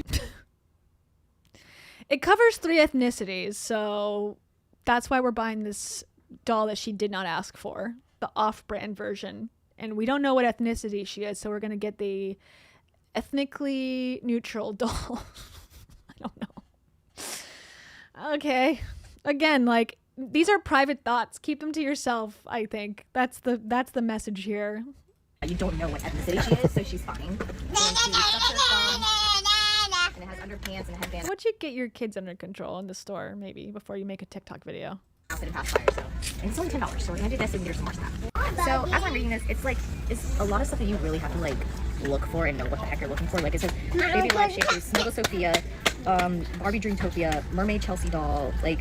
Oh, so she was very specific and wanting to be honest about what she wanted. Like, she's saying it as if it's a negative. She's like really specific. Isn't that helpful to you? You know, there's a thing called Amazon also. You could search for it, maybe, or Google. I don't twirling aerial toy. I don't even feel bad, but I think we should just do the baby doll route. I mean, that's simple, right? What do you mean it's simple? It's like, she gave us a list of exactly what she wants, but that seems just really hard, and I don't know how to use a computer. So I'm just going to buy her something that I think is better, that's cheaper, actually. Okay, good. Right? You're so right. You're so right. I think we should do this. This is a toxic couple that just says, exactly, back and forth to each other. With the stroller and the little like doll carrier. What do you guys think? What do you think? Yep. I think so. It's $34. Call it a day. Call it a day. Call it a day.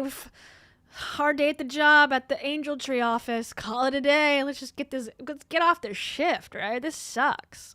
It's like, again, it's a voluntary activity that you're choosing to record. You think we should get this for a little girl, guys? Yeah, let's see. I can have it. Oh, that's a good idea. And then what about this, Carter? Should we get this for a little girl? No. She likes baby dolls. What do you think? Something. All right, the girl's done. Let's go. To the boy. My specialty. Pookie Pookie, can I see that so I can put... Throwing into the carts, too, is always something I find to be a choice. Put it in the buggy. Thank you. What we're doing is we're donating toys to kids who don't have a Christmas. So what are we doing, Luke? Getting kids for they can have toys for Christmas. Amen. There you go. Okay, so Jordan looked up the Snuggle Sophia Sparkle Brown, and he said that's exactly what she wants. So he's thinking we should just get that, call it a day. And I was thinking we should get all of that, but I don't know. What do you want to do? You signed up for it. All right, that's it. She's gonna get one present to open on Christmas. This is Chelsea. I want to get her all of this, and my dumbass husband wants to get her the thing that she wants. Why don't you get her all the things she wants? Why don't you just get her all the things she wants? Maybe. I don't know. Maybe. I don't know. Just maybe something. Just maybe stop making this TikTok. Maybe. I don't know. See right here. So it's probably that little girl. I don't know. These are. Oh, right here, Club Chelsea, maybe. Right here, Jordan. She just seems so annoyed. Like, I don't know. I don't know what this bitch wants. It's like, read the list. She told you exactly. Chelsea doll. Oh, damn. She's so specific. That's what Jordan was like. You just made me do. Again, this is like the what's passive aggressive tone that a lot of kids deal with from adults that I think kids internalize as like they've done something wrong, but or they gaslight themselves into thinking like, oh, I'm not grateful or whatever. But there obviously is a message coming through this woman's voice. This girl's ungrateful because she's asked for too many things. It's a hefty list. It's too specific. She needs to just be more general and be happy with what she gets. I think that's kind of mean to sign up to be that person, that kid's angel tree, and then have those beliefs. It's like, why don't you just not do it then? Let someone else that's a little bit more charitable handle this one. Do all that thinking and problem solving just for you to go and pick out your toys. So I was like, you know what, just do the boy. Okay, so what's wrong with Sophia Sparkle? She wants Snuggle Sophia. Yeah, go ahead, you figure it out. We're also getting this for Carter for Christmas. This is like his big present right there. This is like a funny example between men and women and boys and girls. This little boy only put remote control, car, skateboard, soccer ball, Legos. Like literally 4 items. And literally boys are so much better than girls. Literally boys don't even want anything. They are so much better, and I love them because I have them. Also, there's a self-hatred thing I feel going on here, which is unfortunate.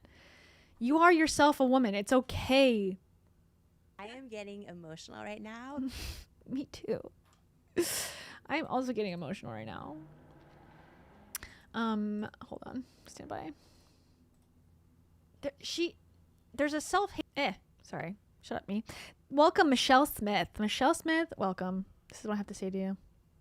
Why am I so emotional? I love myself so much. That's what this woman's not saying to herself enough. the rest of that girl's page is like covered up stuff. But he's gonna be very easy to shop for. I feel like we should do. He's gonna be very easy to shop for. Oh, thank God. Boys are so easy. What, remote control car and a... Okay. All right, so here, remote control cars are about $35 minimum. So I think we're going to wait and hold off on that and go to Walmart because I feel like we can get more for the little boy instead of just like one toy. I just feel so bad opening one toy. I guess one toy is better than no toys. So, yeah. I guess so. You're right. True. One is better than zero. But again, like, why make the commentary? Okay, it's $34. We'll just call it a day. Why even bother? The whole thing felt less like charity and more like content farming. And yeah, I agree. Or rage baiting, as they say. Is there any more? Yeah. If you can't afford it, don't do it. I agree. And that doesn't mean you can't be charitable. Just be charitable with your time. Don't be charitable with your money. If you can't afford it. And the thing is, I don't get the vibe that they can't afford it. I get the vibe that they think, this couple, thinks that anybody that is asking for something and needing something should just take what they can get. And unfortunately, that is a pervasive mindset in the world that I feel like keeps people from social mobility, from rising up from where they came from, because I feel like I have that mindset all the time still, from coming from a low income background, a poverty background. It's hard to think you deserve things or that you should ask for more money in interviews or whatever. It's just built into your mindset that you should only take what you can get and not squander any opportunity. But then it becomes a problem when, you're not being paid what you're worth, et cetera, et cetera. So anyways, thank you behind the screen. I can't read. And for sharing this video. This is just reactions. Oh wait, she responded. Hold on. I do want to see the response. But first, Babak. Hello, Babak. Thank you so much. Babak says, you signed up for it, but if he did it, she couldn't record it for content, so she looks like a saint. Such deep classist contempt. Yes, contempt. That there is a feeling of contempt. Like, we are superior, we are giving this to you, and we deserve the appreciation. We are going to receive the excitement. We're going to teach our kids who are running around the store screaming that this is, that they're going to give to other kids, and that's the right thing to do. But only $30 though. That's the minimum. So do the bare minimum of what you're required to do, and then you will be heralded as a hero on the social media apps of the future. Okay. So this is her response. This, I guess she took down her account. Oh, thank you, Abak. Also, hold on. I didn't say thank you explicitly. My boyfriend. You are my boyfriend. You're exchanging biofluids. If we were boyfriends. Whores. Sorry. Thank you, Babak. Okay, so someone commented and said, I hate seeing people getting stuff they don't ask for. If you can't afford, please ignore the ticket. Okay, that's my sentiment as well. Here's what her response is. People regretting doing an angel tree, and I would read the comments, and it will have the truth, because I posted an angel tree video. I got so many comments about this saying, don't put the tag back. If you can't buy everything, put it back. Okay, first of all, y'all need to go watch Mickey's Once Upon a Christmas again and figure out the true meaning of Christmas. Let's get that straight, okay? And second, it is so... What? I gotta go watch Mickey Mouse explain the true meaning of Christmas? Again, if you want to teach kids the true meaning of Christmas, leave the angel tree for the consumerist people that want to buy for this child. What is your problem? Okay, so she's teaching them a lesson is what I'm hearing here. Her children a lesson. Okay. So funny when I see people come on TikTok, come on videos in general, and jump to conclusions. So let me just post something real quick on my greens. Okay, what do we have here? We have 1, 2, 3 items, all that were on that little girl's list, okay? Wait a second, hold on, I got something better. Seems very reasonable. $8.88, $15, $6.89, sorry. Can I read? $6.79. It seems very reasonable. Look at the date. Picked up November 10th. Today's November 12th. I posted that video last night, so that's embarrassing for you guys. People who are going out of their way to help other people who can't do something for their kids, let's not judge them. How about that? Let's not critique them, and especially let's not... No, let's still do that. No, I think we should still critique if you are not doing it as well. So I hope that every single one of your angels that you guys said negatively about my own angels make out better than the 3 toys that I got her, and the remote control car and the soccer ball and whatever else he got, because I told him, I said, you're gonna finish this because you're the one who signed up for it. And I literally said in the video, I was like, I just picked out 3 items for this little girl. You said it, you didn't want to get those, so I was like, you figure it out. Sure enough, he did. November 10th, today's that out. So like, guys, first of all, do you hate your husband? Because I feel like you do. I feel like you hate your husband, and you hate little girls, and you hate everyone. That's how it feels. Because again, it's seething out of your pores. If these kids are truly in as much need as you guys are saying that they are, they would be grateful for anything. And like, they probably get off-brand stuff all the time. This is their one time out of the year to get stuff. Okay, that's great. At the end of the day, they're gonna be grateful for whatever they have, and if they're not, that's on them and their upbringing. Like, you can't. Oh my god.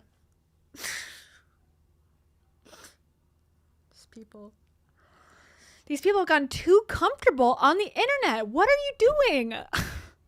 I'm glad to see stuff like this, because it's like, wow, people really are crazy out there. That they think that this is not going to receive negative backlash, like they're just keeping it real. That's their fault. These kids should just take whatever scraps I give them, and they should be groveling at my feet. And if they're not, then that's their problem and their upbringing. Oh my god. Okay, I know who she voted for. Got it. I shouldn't say that. I know what she believes in, and it ain't good. I grew up poor. Have y'all had the electric turned off? Okay. Have you had to brush your teeth with a gallon of water? I know what it's like to grow up poor. Okay. So let's just. So you should just so you wish that people wouldn't get you the things you asked for back then, and you wish people would just like, be grateful, be more grateful. I doubt it. Be kind this Christmas. And if you guys, I literally watched a video of a girl who saw her angel parent post the stuff she bought her child for the angel tree, and just bashed her. And I was reading the comments and people were like, this is why I don't do angel trees, because they ask for stuff that I can't even buy my own kids. And it's like, don't even say like, leave it for the people who can buy stuff. Because hold on, let me look it up. Okay, so y'all got lucky, and there's no set number for how many angel tree children do not get picked up, but I was looking at different sources. One was Salvation Army from 2024 that still needed 150 kids to be chosen, and one was another one that needed they actually had 70 that didn't get picked up. So just look at those numbers. Like, not every kid gets adopted, so don't say just put the tag back and let a family who can do it. Okay, that's insane to say to somebody who's donating. And we're also donating to animal shelters because that was my charity. The angel tree wasn't even my choice, it was Jordan's. She hates her husband. I don't even want to do this stupid angel tree, these stupid children who are ungrateful. Okay, she needs to talk to somebody about this. She's got repressed feelings about her childhood. I can feel it, and it's not good. You gotta let that go because you're raising kids on your own. That they're gonna pick up on that. It's not good. There's a lot of repressed anger, and you hate your husband. You need to go to couples counseling or something. Like, deal with these feelings. Come on. I pursue animals when it comes to donating because I hate people and children because they're ungrateful snots is what she's about to say with her eyes. Like, animals didn't have to be here. I mean, shit, kids didn't have to be here either, but you would catch me on a foot website trying to buy my kids their damn Christmas. Like, a foot website? Oh, so she's saying that the parents that are asking for these toys for their kids who are being vulnerable and saying, I need help, which is a skill onto itself, I think, to be able to ask for help, especially when it comes to your kids. I think that's a positive skill to say, I need something that I can't do. I want my kids to have more than I'm able to provide. I think that's a strength, honestly, because there's many, many parents out there that will hide and be ashamed that they can't provide more, and they won't get their kid anything, or they'll blame the kid and get them in trouble and tell them that that's why you're not getting Christmas. So we should be grateful and thankful that there are parents out there that are willing to put away their pride a little bit and ask for, help, in my humble opinion. So what she's saying is, let me hear this again, because this is crazy. Animals didn't have to be here. I mean, shit, kids didn't have to be here either, but you would catch me on a foot website trying to buy my kids their damn Christmas. Okay, so she's saying that the parents who are asking for help aren't doing enough. They should turn to sex work before they turn to an angel tree asking for handouts, as she probably would refer to it as. Okay, got it. Okay, that is quite an opinion, I will say. Like, that's what I would be doing, because kids are just as innocent, and I truly think that the world just needs happiness. It needs kindness. People who are the meanest people always say this stuff too. They always say, guys, just be kind. Just be kind. And if you see a poor person, just make them feel really bad and that they don't deserve anything and that they should just be grateful for what we give them. Be kind like that. Okay, so it's always the people who didn't donate either, who walked past the angel tree and said, you know what? And the funny thing is the area that Jordan got this from, they literally told him, they said, hey, just spend $25 before tax. Like, when did all these guidelines get set on how much you need to spend and how many items you have to get off their Christmas list, all this stuff? But at the end of the day, it's about she said it herself 10 times. Like, to open one gift kind of does suck. As a young kid, it's fun, even if they're cheap, to open, like the one kid in that viral Vine from forever ago, whatever, when he opened an avocado out of aluminum. Avocado! Thanks! Like, kids like the experience of Christmas. And yes, you could talk about the consumerism part of that, and there's a lot to be said about that part. But I think it's fair to say kids do like the experience of just having a lot of things to open up. I don't know. I always did. So, yeah. I don't know. I just feel like this is crazy. She knows, she's said it already. Like, well, my stupid ass husband didn't like my 3 gifts, so he had to go find the ones that the girl put on her list because he's an idiot and I hate him. But she understands why 3 might be better than 1.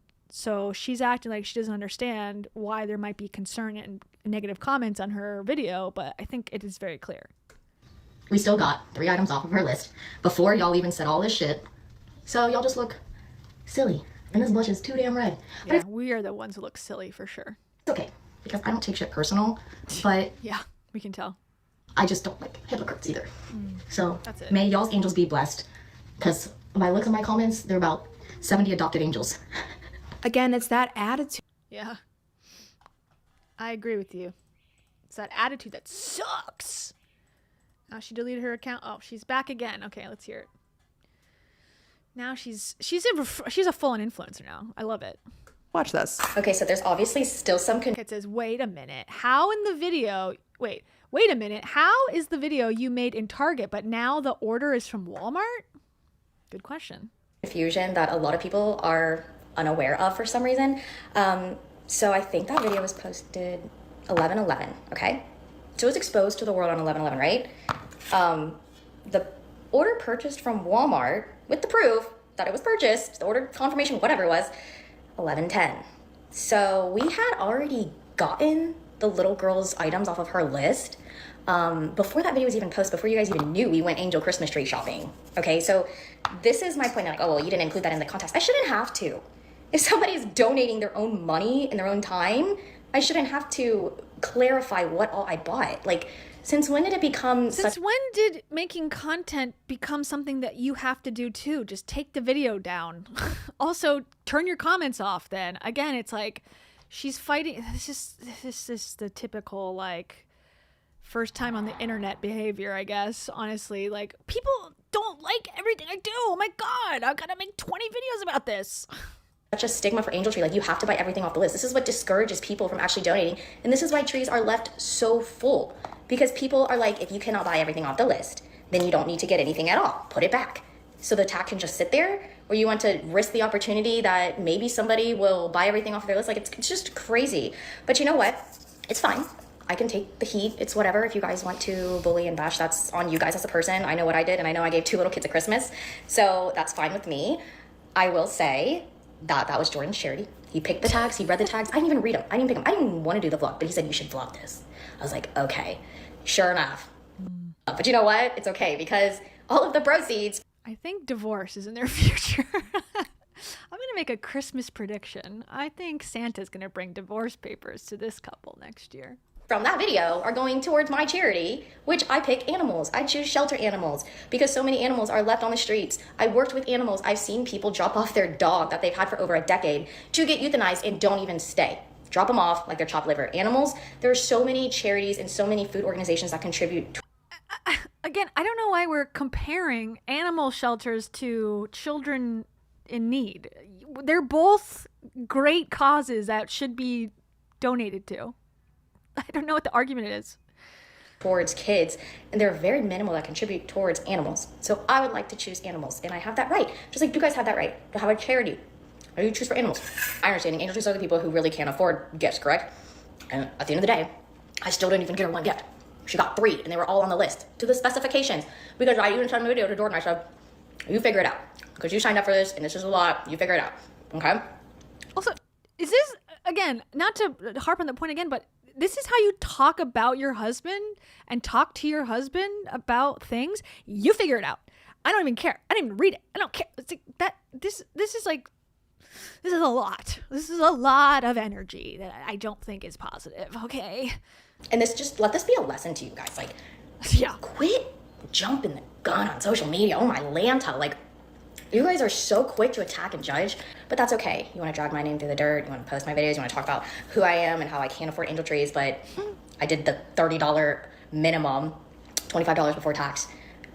But maybe you guys can be the example and do more. I already had the link in my bio too for the Salvation. I do think this will cause people to, in a reverse psychology way, her messing this up will encourage people to go and do this for others. It's encouraging me to go find this out, like, where is one around me, to go do it, because I'm like, yeah, screw her, she's wrong, I'm gonna go show her, so maybe this was all a reverse psychology and she's actually a genius and she's a sacrificial lamb for the cause of angel trees. That would be 4D chess. Army for you to look up your local Salvation Army so you can donate double, triple, quadruple. Please. If me getting negative reviews, negative comments because I'm donating, that's on y'all. That's not on me. I don't care. I did my part. Jesus knows. So, Jesus knows. Prayers, love. This is probably the last I'm going to make off this video because, actually, you know what? I will be probably making a dog donating vlog video because I just like to do that. And that's okay. But, okay. The world needs peace. It really does. The world needs patience. It really does. Oh my God. Never would I think a donating video. Like, who tells people not to donate? It's crazy. Guys, look, it just is interesting. It's like, hey, again, the quickest solution for this not becoming a problem in your life is to not post content. Just cut that part out and this never happens. No one will have the public forum to then look at this and judge.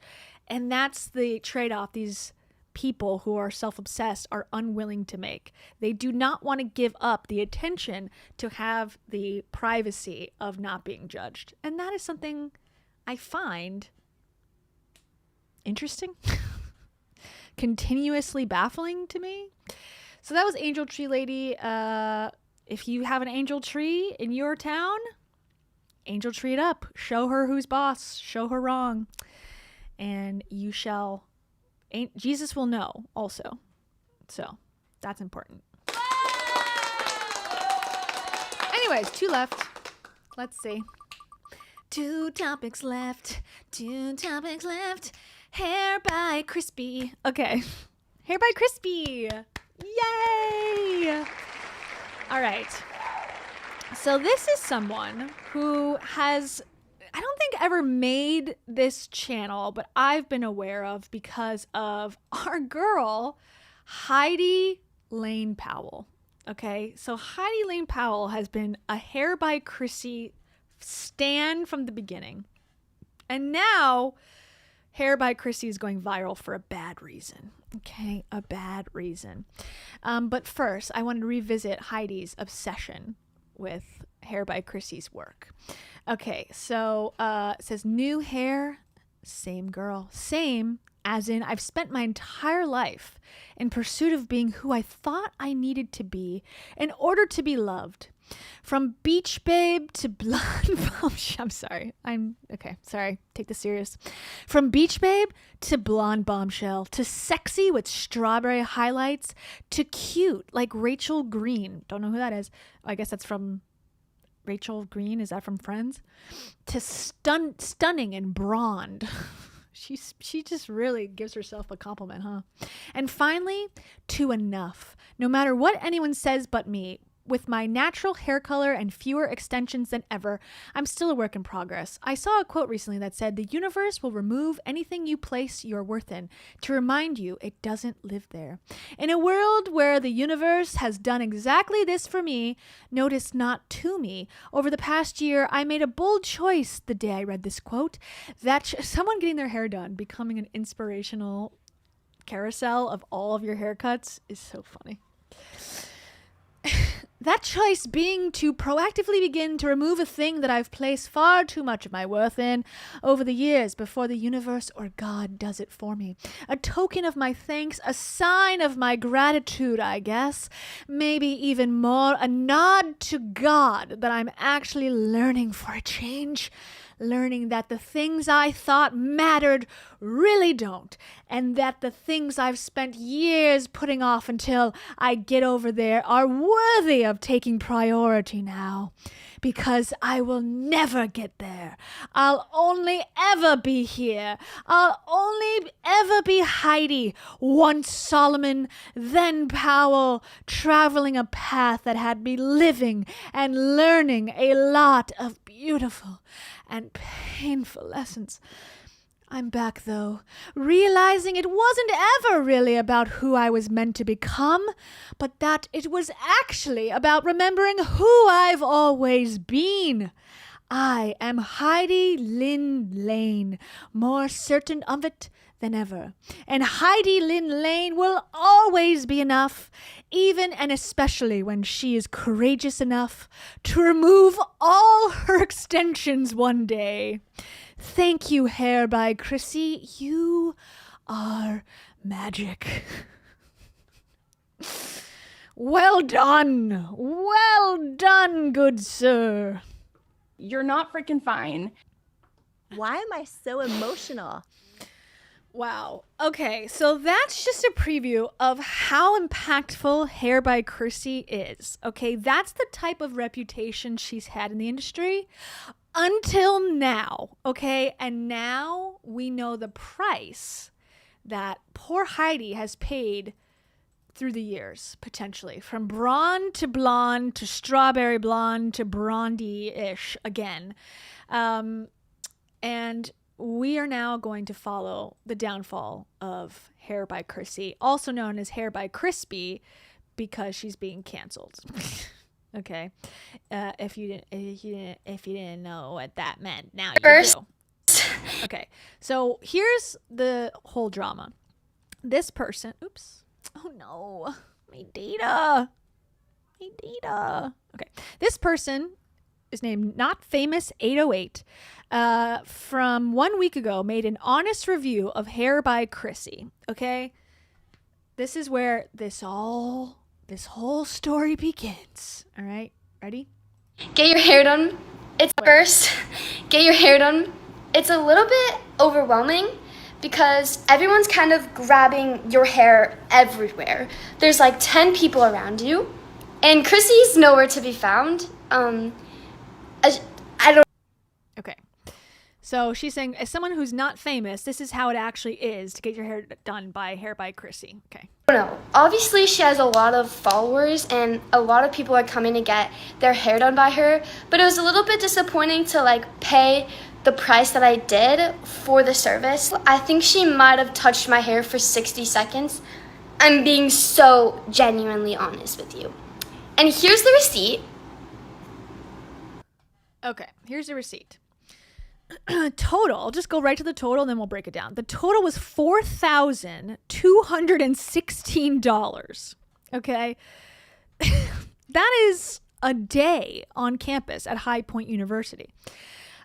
Okay. The most expensive of the service being $2,974 specifically for Chrissy service. Okay, so that is the 60 seconds of Chrissy herself, Hair by Chrissy, touching this girl's hair. Basically $3,000. Okay. Know your worth, girl. Know your worth. Charge them what we are worth. Holy shit. Coconut cream, $570. Don't know what that is. Whipped cream, $456. 7 seconds detangler, $40. So do the math. How many dollars per second is that? Repair restorative shampoo, $32. Repair restorative treatment, $44. Amo repair serum, $36. Okay, for a whopping total of, and she gave a $50 tip, which actually on that service is low. But I guess if you're, it costs $2,900 just to get the lady to touch your hair. You can't really tip your people well enough. That's the thing. It's like if she's got so many assistants and stuff, they're getting screwed because they probably did her hair for like hours and they're only getting $50 split between 10 people. Okay, that sucks, but it's so expensive. You're like, well, I can't pay more. I can't give them a $5,000 tip on top of it. Anyways, okay. So that's the total. So that is just the price of Chrissy touching your hair. And when I tell you she touched my hair for 60 seconds, I'm restating this because I don't think it's talked about enough. When you're not famous and you go to Chrissy, she doesn't actually spend time on your hair. You'll walk in, she touches your hair, asks you what you want, then she tells everyone what to do on your hair. But the problem is when you have 10 people pulling your hair every way and like dyeing your hair, they're all kind of on different pages. So I'm going to show you my inspo pic. Definitely don't think it met my expectations. I didn't really notice a difference in the color from before. Like my roots are pretty still dark. I did ask for a shadow root like the photo, but I don't know. It just didn't meet my expectations how I was expecting it to with the price that I paid. But again, you're never 100% going to be happy and it's never going to 100% be perfect. I mean, if you're paying almost like $5,000 for something, and it's a one-time service, that's a temporary thing. I mean, she's going to have to get her hair done again, obviously, in a few months. Like, I feel like that's fair. If it was a couple $100, you go, you never know. It's a new place you went to, whatever. But in reality, I do feel like she if you're paying that much, especially at her age, like you should be wanting a lot. You should be expecting very, very good results. So it's how you really lay it out in this situation, I guess. I feel like I'm just more upset about the fact that, like, I was like, oh, I'm gonna go get my hair done by Chrissy, and it wasn't even Chrissy who did my hair. Like, she spent less than 60 seconds on my hair. Overwhelming, and when I tell you there's so many famous people in there, like, there was like 3 girls like filming like a TikTok, and then there was other people getting the makeup done. Like, when I was trying to leave, there was literally like a girl like filming a TikTok in front of the door, and I couldn't even get out for like 2 minutes because she was just filming a TikTok. So I feel like it was very just like TikTok land, and like very like, I don't know. It's so cute. I think it's so cute, but it definitely wasn't my cup of tea because I just felt overwhelmed, and there was a lot going on, and there was 20 people grabbing my hair. Like, they curled my hair in like a minute because everyone had a curler. Like 10 girls around me having a curler, just like pulling your hair. Overall, I really love my hair, and I just wanted to be honest with you guys because I've never seen someone do a video like this. It's definitely a very like hot topic right now about like hair by Chrissy. I've been seeing it all over my page. So yeah, I hope you guys enjoyed my honest opinion, and bye guys. Well, apparently Hair by Chrissy thinks this girl should burn in hell because she was not happy with this review, and she got very upset that she was being criticized and betrayed by a customer online. Okay, so this is Hair by Chrissy. Okay, kind of looks like Heidi, to be honest. They're besties, obviously, and I'm surprised that Heidi hasn't been in one of these videos, unless maybe she has. Maybe Heidi's not famous enough for her. But yeah, they're just videos of like consultations and little like, okay, here's an example. Like, have you been loving the 28th? I've been loving them. She's so fun. But also, like, if you have any ideas of something to change up, okay, I want your opinion. I feel like you're gonna be mad. Okay. I want to do bangs again. Okay, I think are you kidding? Like, even maybe a little bit shorter, like Okay. still kind of curly. Yeah. And even this, okay, whatever, I don't care. Comes with it, you have to. Don't care what's going on. But the team of assistants for the win. This is from 5 days ago. So I guess this was a clap back to say that, no, look, she's talking and doing the consultation. But this is also in her own TikTok video. So she probably does this once a day and then does the other 100 girls that come in and just touch their hair and go, okay, that's $3,000.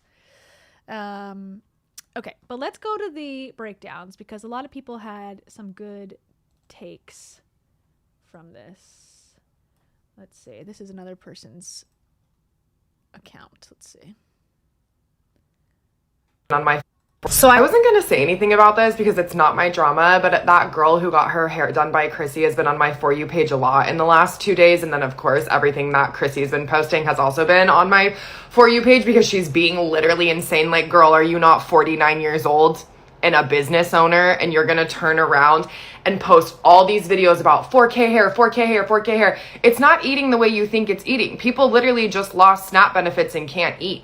The Trump administration is making people reapply for SNAP benefits to defraud the It's literally not eating the way you think it is. Normal people in this world think paying 4K for hair is fucking ridiculous because it is. And I have had extensions for years and years and years. I live in San Diego. I get my hair done in one of the most expensive places. I don't pay 4K for my hair extensions. Those text messages between that girl and Chrissy or whoever at the salon was telling her it's $950 for a move up for extensions. Hand tieds, $150 to $200 a row for a move up. Micro links, $400 to $600 for move ups. What the fuck are we talking about? $950, bitch. And if you guys think that influencers are going in and paying $4,000 to get their hair done, you've been duped, you've been scammed, you've been bamboozled because these influencers are not paying 4K to get their hair done. They're coming in, they're getting the service, they're posting to their 4 million followers, and it's a done deal. Maybe they're paying like a little bit. I'm sure they tip. I'm sure people aren't monsters, but like, if you guys think that influencers are paying what you're paying to go get for you to go get your hair done by Chrissy, I'm really sorry that you're wrong. And I feel really bad that this girl also thought that Chrissy would be doing her hair because maybe she just didn't know. But it's like in salons like this where it's literally more about like popularity than it actually is like work ethic, the owner and the face of the salon is never going to be the one doing your hair. Is it literally asinine that they would charge $2,900 to be like, hair by Chrissy touched your hair? Yeah, it is. The whole entire thing is fucked up. But like, this poor girl, right, is just trying to make an honest review about an experience that she had at a hair salon, which is so normal. And Chrissy is crashing the fuck out, literally making merch, being like, hair in 4K, hair in 4K, having Ariana Bierman make a video for you as if her mommy and daddy aren't stealing all her money. Like, girl, be serious right now. This whole thing's a fucking joke. And honestly, it makes her look so bad as a business owner. So bad as a business owner. Like, I'm officially judging everybody that goes to Hair by Chrissy. I get it. You guys want to get your hair done for free because it's nice, because extensions are expensive. And it would be nice to get your hair done for free, but oh my God, how embarrassing. I wasn't going to say anything. If you're... This is for a later video. Okay, well, it hit the news. If you didn't know, it hit the news in Chicago. This is traveled by telegram to Chicago. Now they know about it. Okay, this is kind of like, is this Chicago Now? I don't know. Is this a Fox station? Okay, this is like the stuff I used to do when I used to work for Fox Local. This is the type of stories I would do. Breaking overnight, there is a crazy trend right now, and you need to know about this because your kids are going to be asking you tomorrow, and you better be cool, Dad, and know what's going on with Hair by Chrissy. Take it away. Okay, that's the kind of stuff I would do. Anyways, here you go. Let's get the news's take on this controversy. Talk about trending stories now, and this one I've got mixed feelings about. Mixed feelings. Okay, so maybe you've heard, maybe you haven't, but I guess there is this influencer, or this woman who does hair for influencers. Hair by Chrissy. On the left. That's Chrissy on the left. Oh, yeah. Yes. Oh, yeah. Okay, so the hair person, the person who's doing the hair is on the left. Okay, so a smaller influencer, the one on the right, posted Her right there. Her right there. Okay. That's the small. Thanks, man. You're really contributing to this segment. Smaller influencer. Posted a video about her experience with a celebrity hairstylist known as Hair by Chrissy. So that's the other girl. The girl goes by Not Famous, the one that's not so popular. She says she booked an appointment with Chrissy, only interacted with her for a total of 60 seconds during her appointment, her hair appointment. This is her explaining her experience. She said Chrissy came out to tell her assistants what to do, cut one strand of hair and curled one piece. She brought her own extensions and wanted them moved up, which I guess is only about $100 typically. But this Hair by Chrissy experience, they charged $900 for it. And she was told she could only look like her inspo pic if she bought a new set of extensions at the salon. So the girl was charged $4,000 at the end of it for hair she wasn't really happy with. You saw the receipt right there. She has an itemized break down receipt. the itemized list. Well, go for it. And I actually want to know how much this compares to regular like cut and color for you guys, but go for it. Okay, so one of the charges was about $3,000. It was $2,974 for the Chrissy experience, which, as I just explained, she described as coming out and cutting one piece of hair, curling a piece of hair. She was charged almost $50 each for shampoo and conditioner. What? Typical. And a detangler and serum. That's the least shocking thing. I mean, like if you get like what's the Amora or whatever, the one, you know what I'm talking about. No, you don't. At the salon, $60 hair care is not that crazy of a price. That's the least shocking. The egregious one is the Chrissy service. Totaling up to $152.50. One hair wash, $152. Chrissy did not respond well. Started posting videos making fun of the girl for complaining about her $4,000 bill. That's what those t-shirts were that you saw. She made merchandise, and the shirt, it said made in 4K. Also posted a video of the girl at the salon advertising her services. Even after the girl asked her to take it down, the video is still up. So celebrities are weighing. She took it down now. She took all the bad stuff down, all the mocking videos down, because it ain't a good look. Doubling down is never a good idea unless you're right. And that's the problem, because everyone always thinks they're right, and then they double down, and it's not good. And other influencers that have gone to her are coming forward saying they haven't paid that high of a price, or in some cases at all, for her services. Okay, so first let me hear your takeaway and then I'll give my 2 It cents. seems on face value like a very obnoxious response by this Chrissy. Listen, if someone has a if someone has a legitimate complaint, And it wasn't even mean. She wasn't being mean at all. She wasn't like, I hated this place and this girl's a bitch. She was pretty neutral and said, I still love my hair. I just think it was overpriced. I feel like that's very calm of a take. about as long as it's not a lie, you would think that someone with integrity would either clarify what happened or say something along the lines of, we are really disappointed, or we are sorry to hear you were disappointed with your experience here. And even if they don't offer a refund, hey, come back in and we'll make this right. That to me feels like the right, as long as this smaller influencer isn't telling any lies. It sounds like Chrissy is not denying this. She decided to instead lean into it and make fun of it. Those t-shirts, like, it's basically, it's not, yeah, exactly. It's basically. So she made a t-shirt, and it looks like AI, so who knows if it's even real, but I paid $4K for Chrissy to touch me. Not the best look, I think. Especially, I agree with the other girl that was just talking, saying like, take a look around at the world around you. Put the news on. Put Fox Chicago News on. Chicago Now on. They talk about all the hot topics of the world, okay? They're going to be talking about, yeah, the government was just shut down. People are in the worst job market in, decades. SNAP benefits are like, barely hanging on by a thread. People are losing their job. Like, there's a lot of things going on right now in the world. It's like, just keep your $4,000 hair salon services maybe a little bit, like, you're a luxury service, but being a proud girl boss that charges $2,900 to, touch your top of your hair, it's ridiculous. We need to be looking out for each other, not just yourself. I think that's the changing tide of society. Will we get there? No. People are behind on the times. Yeah, it's gross. Yeah, it feels not cool, and maybe she's just trying to capitalize on the attention. But I can't imagine this is. I mean, does this fall under any good publicity? I don't think so. Or any publicity is good publicity, because it doesn't feel like to me.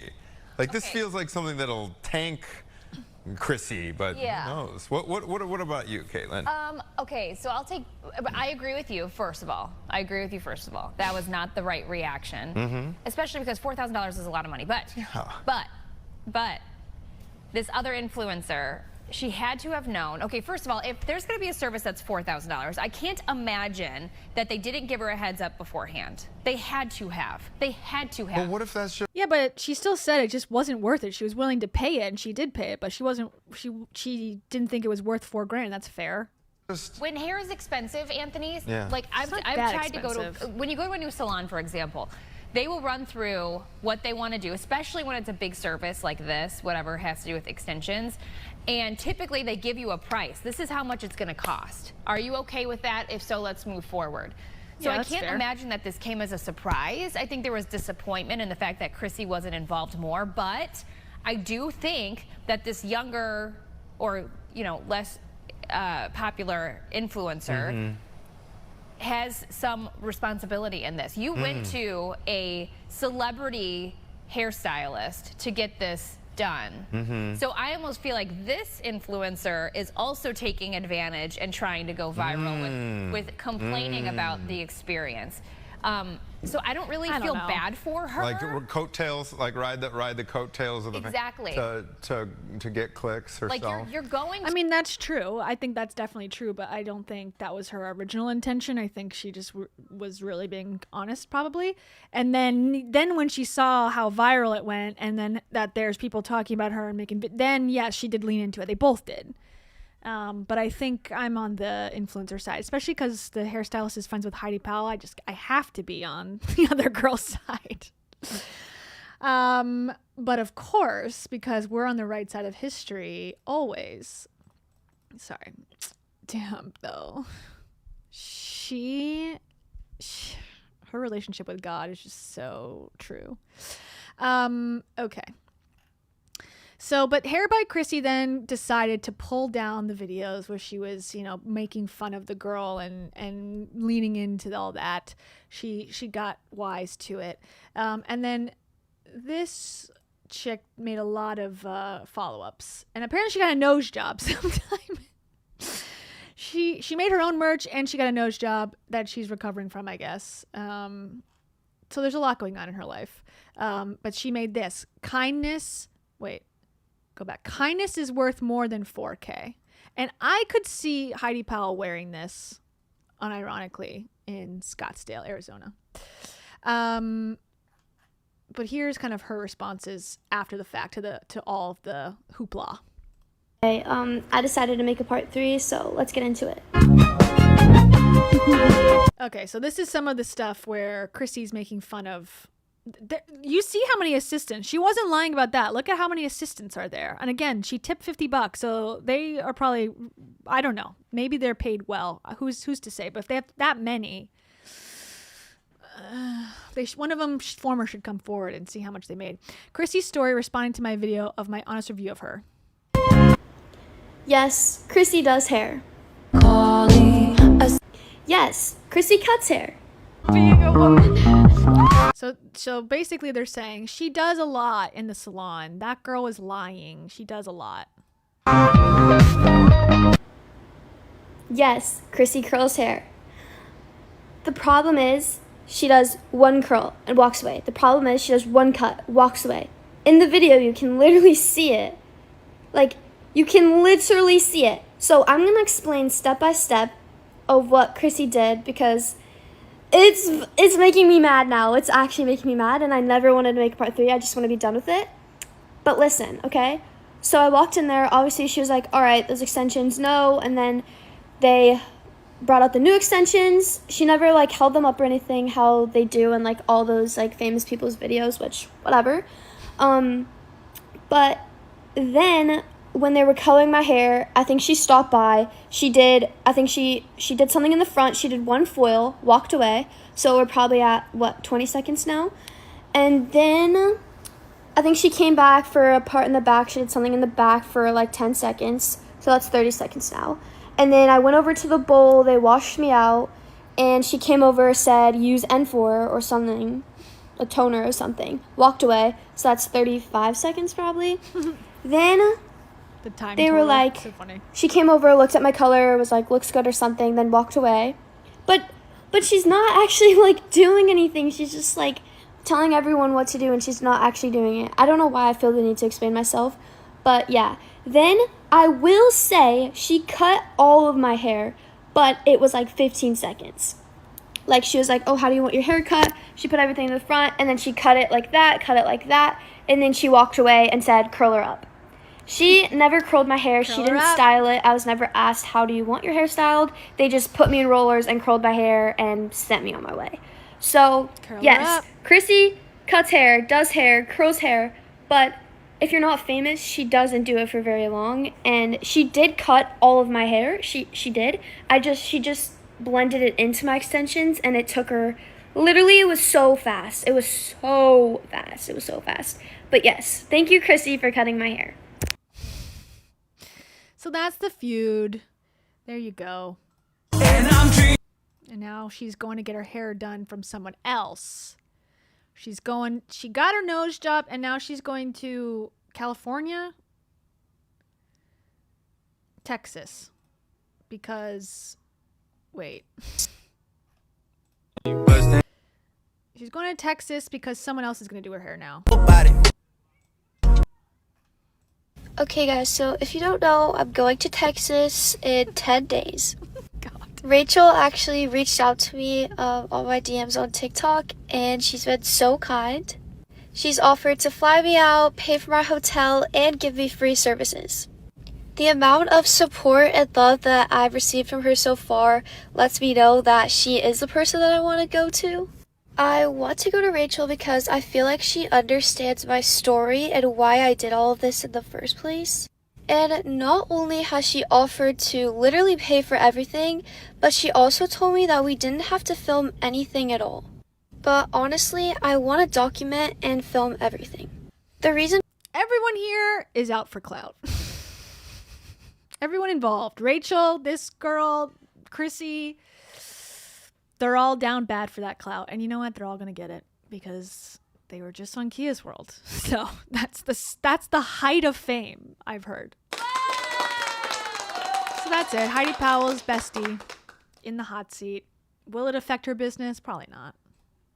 Either way, she'll probably feel no repercussions. Okay, and the final topic of the night. Meadow Supermarket. So in the same vein of overpriced bullshit that no one needs, Meadow Lane, another thing that's been blowing up on my For You page. Okay, Meadow Lane, if you live in New York City, Meadow Lane is the hottest new place in town. It's got everything. Okay, I'm taking off Stefan, and then I'm also taking on another TikTok that basically did the same thing. It's a new supermarket. So if you've heard of Erewhon, that's big in LA.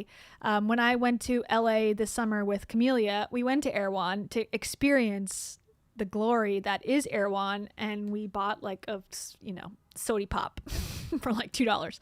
And that was so exciting for us. But it's the same gist. Like, it's the overpriced, again, like yuppie community. I'm just exclusive. I'm a Goop girl, and now I go to Goop for my supermarket. You know what I mean? It's that wellness-esque, hottie toddy type vibe. And the reason people are pissed off, it's like, again, the SNAP benefits thing, the state of the world, the state of affairs of this country, of this planet. Are we insane that we need another grocery store that's only catering to the higher upper class echelon, and the fact that people will line up like idiots to wait for the doors to open to places like this still? And someone said it looks like a upscale dermatologist's office, which I thought was pretty funny. And also, how am I going to buy these green beans? Like, this isn't real. This is not what the store looks like. I'm going to buy one green bean. Where's the prices? This is not what it actually looks like. I don't know if this is an AI rendering or what it actually appears to be, but I don't know. It's interesting. It's prepared foods, farm produce, juice and smoothies, coffee, pastries, catering. And this guy that created it or started it, he's like a TikToker. So he knows what he's doing here. And what he's doing is basically monopolizing off of people's stupidity, I guess is the nice way to, I mean, that's a mean way to say it, but true. Okay, so let's see some videos. So this video is just a commentary video. Here you go. Is anybody else on Meadow Lane talk? Because we need to talk about it. In case you missed it, this is Meadow Lane. It is a luxury grocer that just opened up in Tribeca, which is such a dystopian sentence to even freaking say, like 2 weeks after we stopped giving people their SNAP benefits and like they're just now getting caught back up. This is literally a grocery store that Vogue has now done a feature on. There's like a ton of pre-packaged meals and things like that. But it's also so clear to me what an insane amount of money they spent on getting people in the door of this place, because they're all saying the same thing. Every single one of the people who is in there is like, it's like Disney World. How is this like Disney World? We were even interviewing people in the line, and one of the girls was like, well, I'm only in this line because they're carrying my product. Sorry. It froze. I had to be here. Vogue does not just come to look at a grocery store, okay? And like Anna Delvey was even like one of the people who was interviewed. Like, there's gonna be something here on the drama lore situation, because my ears are peaked. Yeah. So it just seems like another one of those places. It's like like Whole Foods, but 20 million times worse. Like what Whole Foods used to be. What Whole Foods was a memory ago. Here's another hot take. Okay, raw nuggets. Definitely this looks like AI to me. An AI packaged raw, which I guess is like chicken tendies with no breading probably. Beige energy. Here we go. How beige pill do you have to be to wait in line 2 hours for $15 chicken nuggets that are currently best known for being salmonella Russian roulette? In case you haven't heard, New York's hottest club is Meadow Lane. This gourmet grocer has everything: egg salad, chopped salad, the design appeal of an upscale dermatologist, or one of those fake towns for kids. That's what High Point University also looks like. There's a theme tonight. A Korean-inspired Capri Sun brought to you by an Australian. Merch on a silver platter. And your favorite New York influencers who are not boring, they are just hungry. This Erewhon dupe was rumored to be opening forever ago. And now that it's here, the lines are crazy. And even Vogue is in the room here.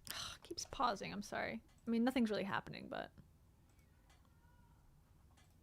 nobody seems to be reading it.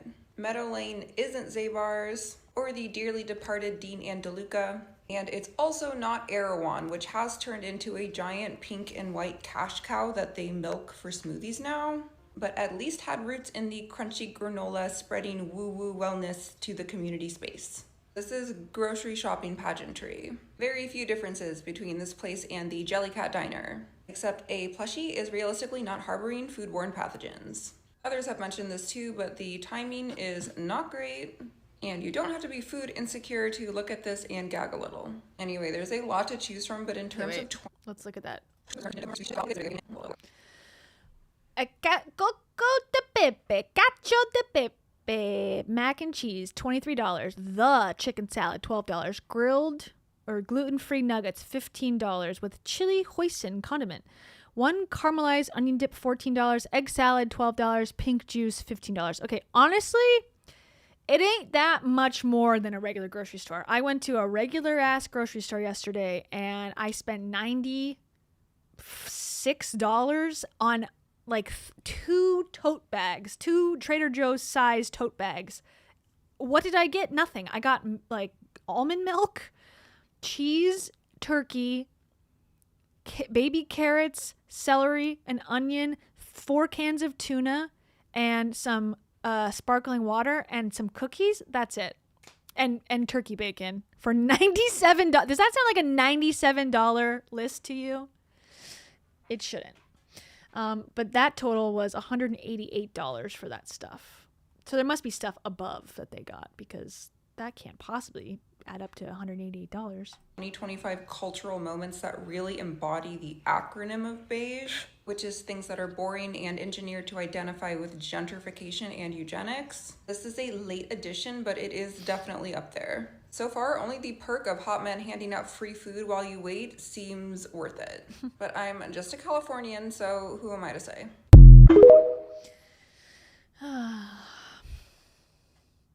The more things change, the more things stay the same.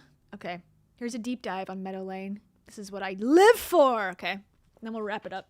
Let's do a deep dive on Meadow Lane. So Meadow Lane is a gourmet grocery store that opened this past Friday in Tribeca. It pretty much is proof that New Yorkers will just stand in a line. So this was created by a TikToker named Sammy Newsdroff. He pretty much was like, I'm gonna create a gourmet grocery store that's gonna be similar to Erewhon in New York. And a lot of people didn't believe him, but the thing with Sammy is that not only is he a venture capitalist, but his parents are worth $1.6 billion.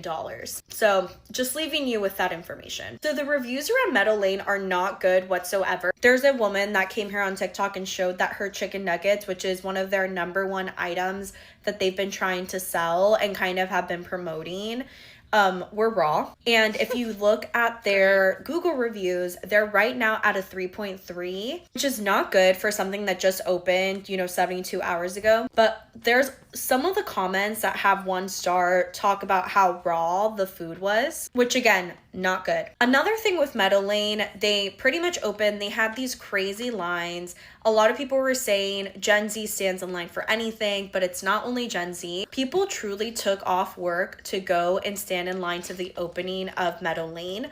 They also had models stand as bouncers, bodyguards, and there was this whole exclusivity mindset about it that only 15 to 17 people could be in the grocery store at one. Again, it's not the biggest grocery store in the world, but that's what it is. The people who took off work from it, from a Business Insider article, they were interviewing people who were like 41 years old, in their 30s, like people who were in their 50s. Like this is like all walks of life going and finding out about Meadow Lane through TikTok and then standing in line to see what the hype was about. And people too were coming with endless wallets. They were willing to spend about $200, $300 at this grocery store primarily with the prepared food. And I think it just shows the power of influencers, the power of social media to raise awareness on kind of a phenomenon. People want to be a part of this Erewhon luxury grocery store culture. Even though the economy doesn't even lend itself to it, they're willing to spend their money at this gourmet grocery store just to say that they've tried it. Now, is Meadow Lane worth the hype? I personally have not gone. I don't think I will go and stand in the line, so maybe I'll try it in the future. But with those that have so far, I think it has been really overhyped,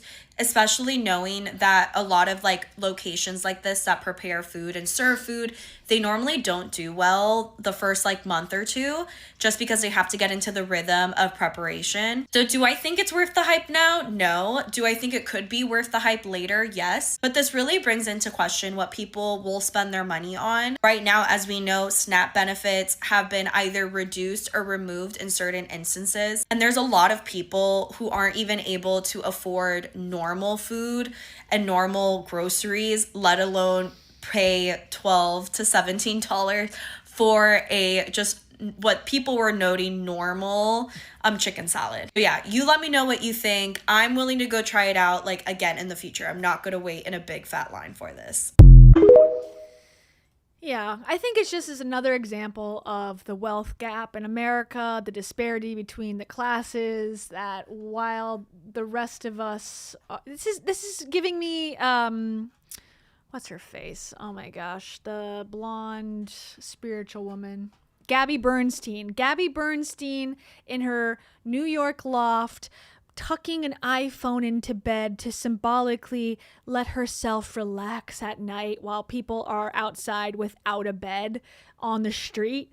You know, that's the type of reality that we've always lived in. There's been two worlds, more than two worlds, but let's say two worlds, the rich and the poor, the haves and the have-nots. And these type of businesses really highlight that there are people out there that are not struggling. And how are we okay with this as a society? And how do we justify that we are living in a country where there's people who are losing the ability to eat?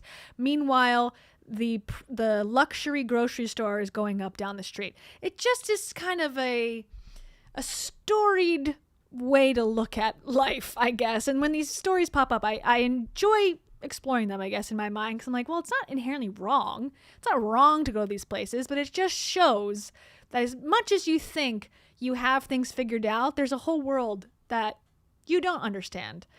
And where do you fall in on the spectrum? That's a whole thing too. It's like, where do you fit in? Like, I'm not quite, a Meadow Lane person, but I'm not at the other end either. And so where do I belong in this utopia of destruction? I don't know.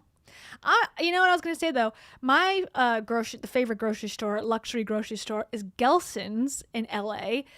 Gelson's all day, way more than Erewhon, because Gelson's, the people are very nice. First of all, everyone in LA is really nice. Everyone anywhere we went where there was people working, so pleasant to be around. Oh my goodness. Like, I thought Florida was kind of, people were sort of like mean.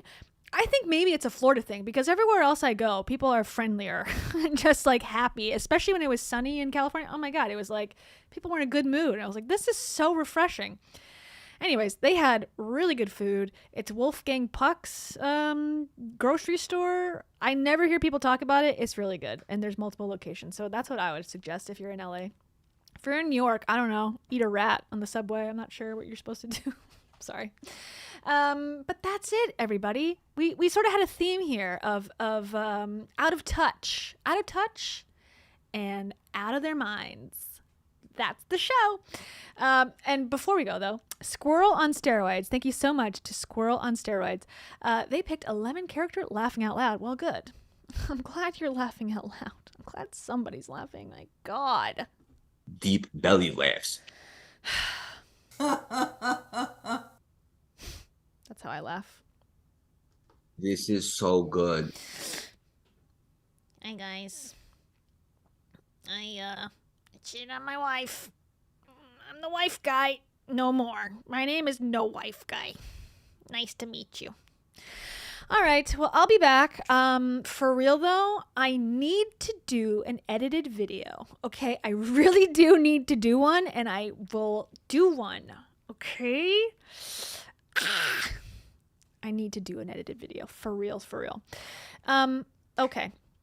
Well, thank you for watching. Thank you for sticking around. Thank you for waiting for me. Thank you for being patient. Thank you for all those things. Thank you for joining the membership. If you want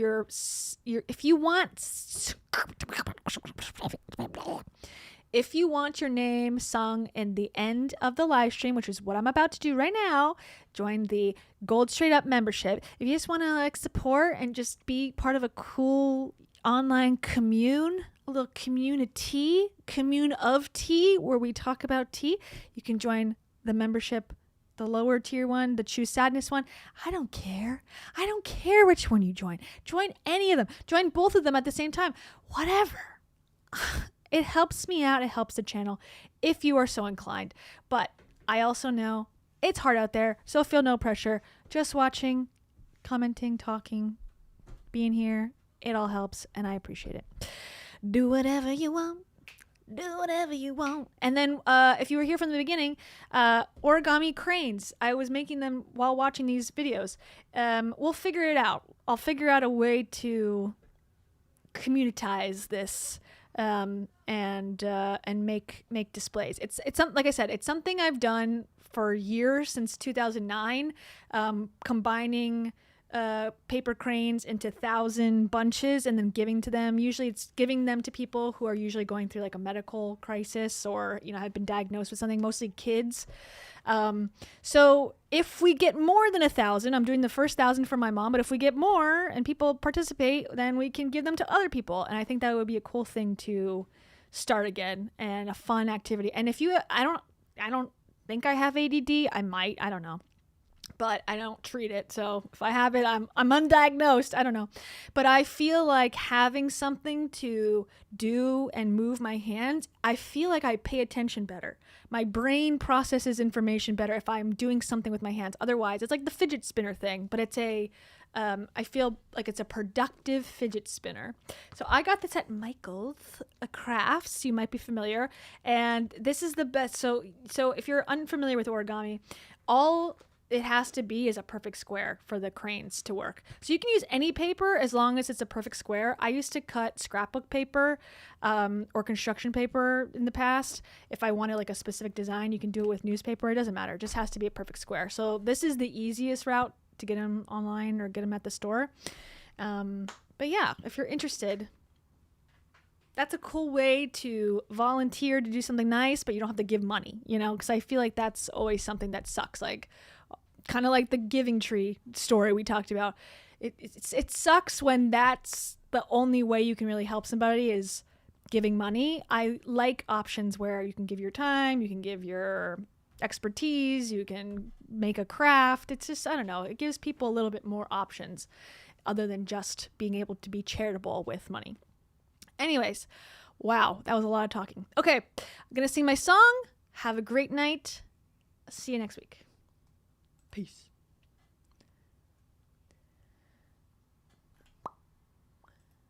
Oh gosh.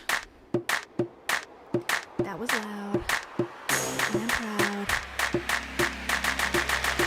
On a cloud. Starry nights. Speaking of clouds. That's where stars are. Up there. Nicole Campbell. Do you like Campbell noodle soup? They have those at Meadow Lane. It's only $99. AC. Do you get your hair done by Chrissy? Does she curl one strand? Or do you buy land? It's for $4,000. You could probably find some somewhere. Maybe in Alaska Blue Tundra. Probably not actually, because I think there's oil there. So probably the land is expensive, but I don't really know that. Someone could enlighten me. Carasoto. I don't know though. Maybe we should ask Ned Fulmer if he's curious. And an empath. He's learned all the math. Lillian Massey. Girl, you so nasty. Not really. But I bet you could wrestle Ned in a cage fight. true. I bet you could. Rob Sheen. Always wanna be him. Can you get extensions in your hair? How much money would you dare to spend? Reveled Fuentes. Do you want to apply to High Point University? I heard they have a class called Eating with a Fork. Leaf Madison. Did you go to your class on how to dress? Or did you go to your social media extortion 101? Mr. Info, how about you though? Do you want to go to HPU or HPV? It's up to thee. Hannah, how much would you spend on a banana? From Meadow Lane. Could it be $5? Probably. What about you, Olive Harper? How much do olives cost? Probably at least $20 worth. For two. But they come in a blue bottle. Wow. Should be a model. Maya Sloan. You better take out a loan for your groceries. Because that's how expensive they are. And also, Kim Possible 11. You know, I think you should be named Devin. Instead.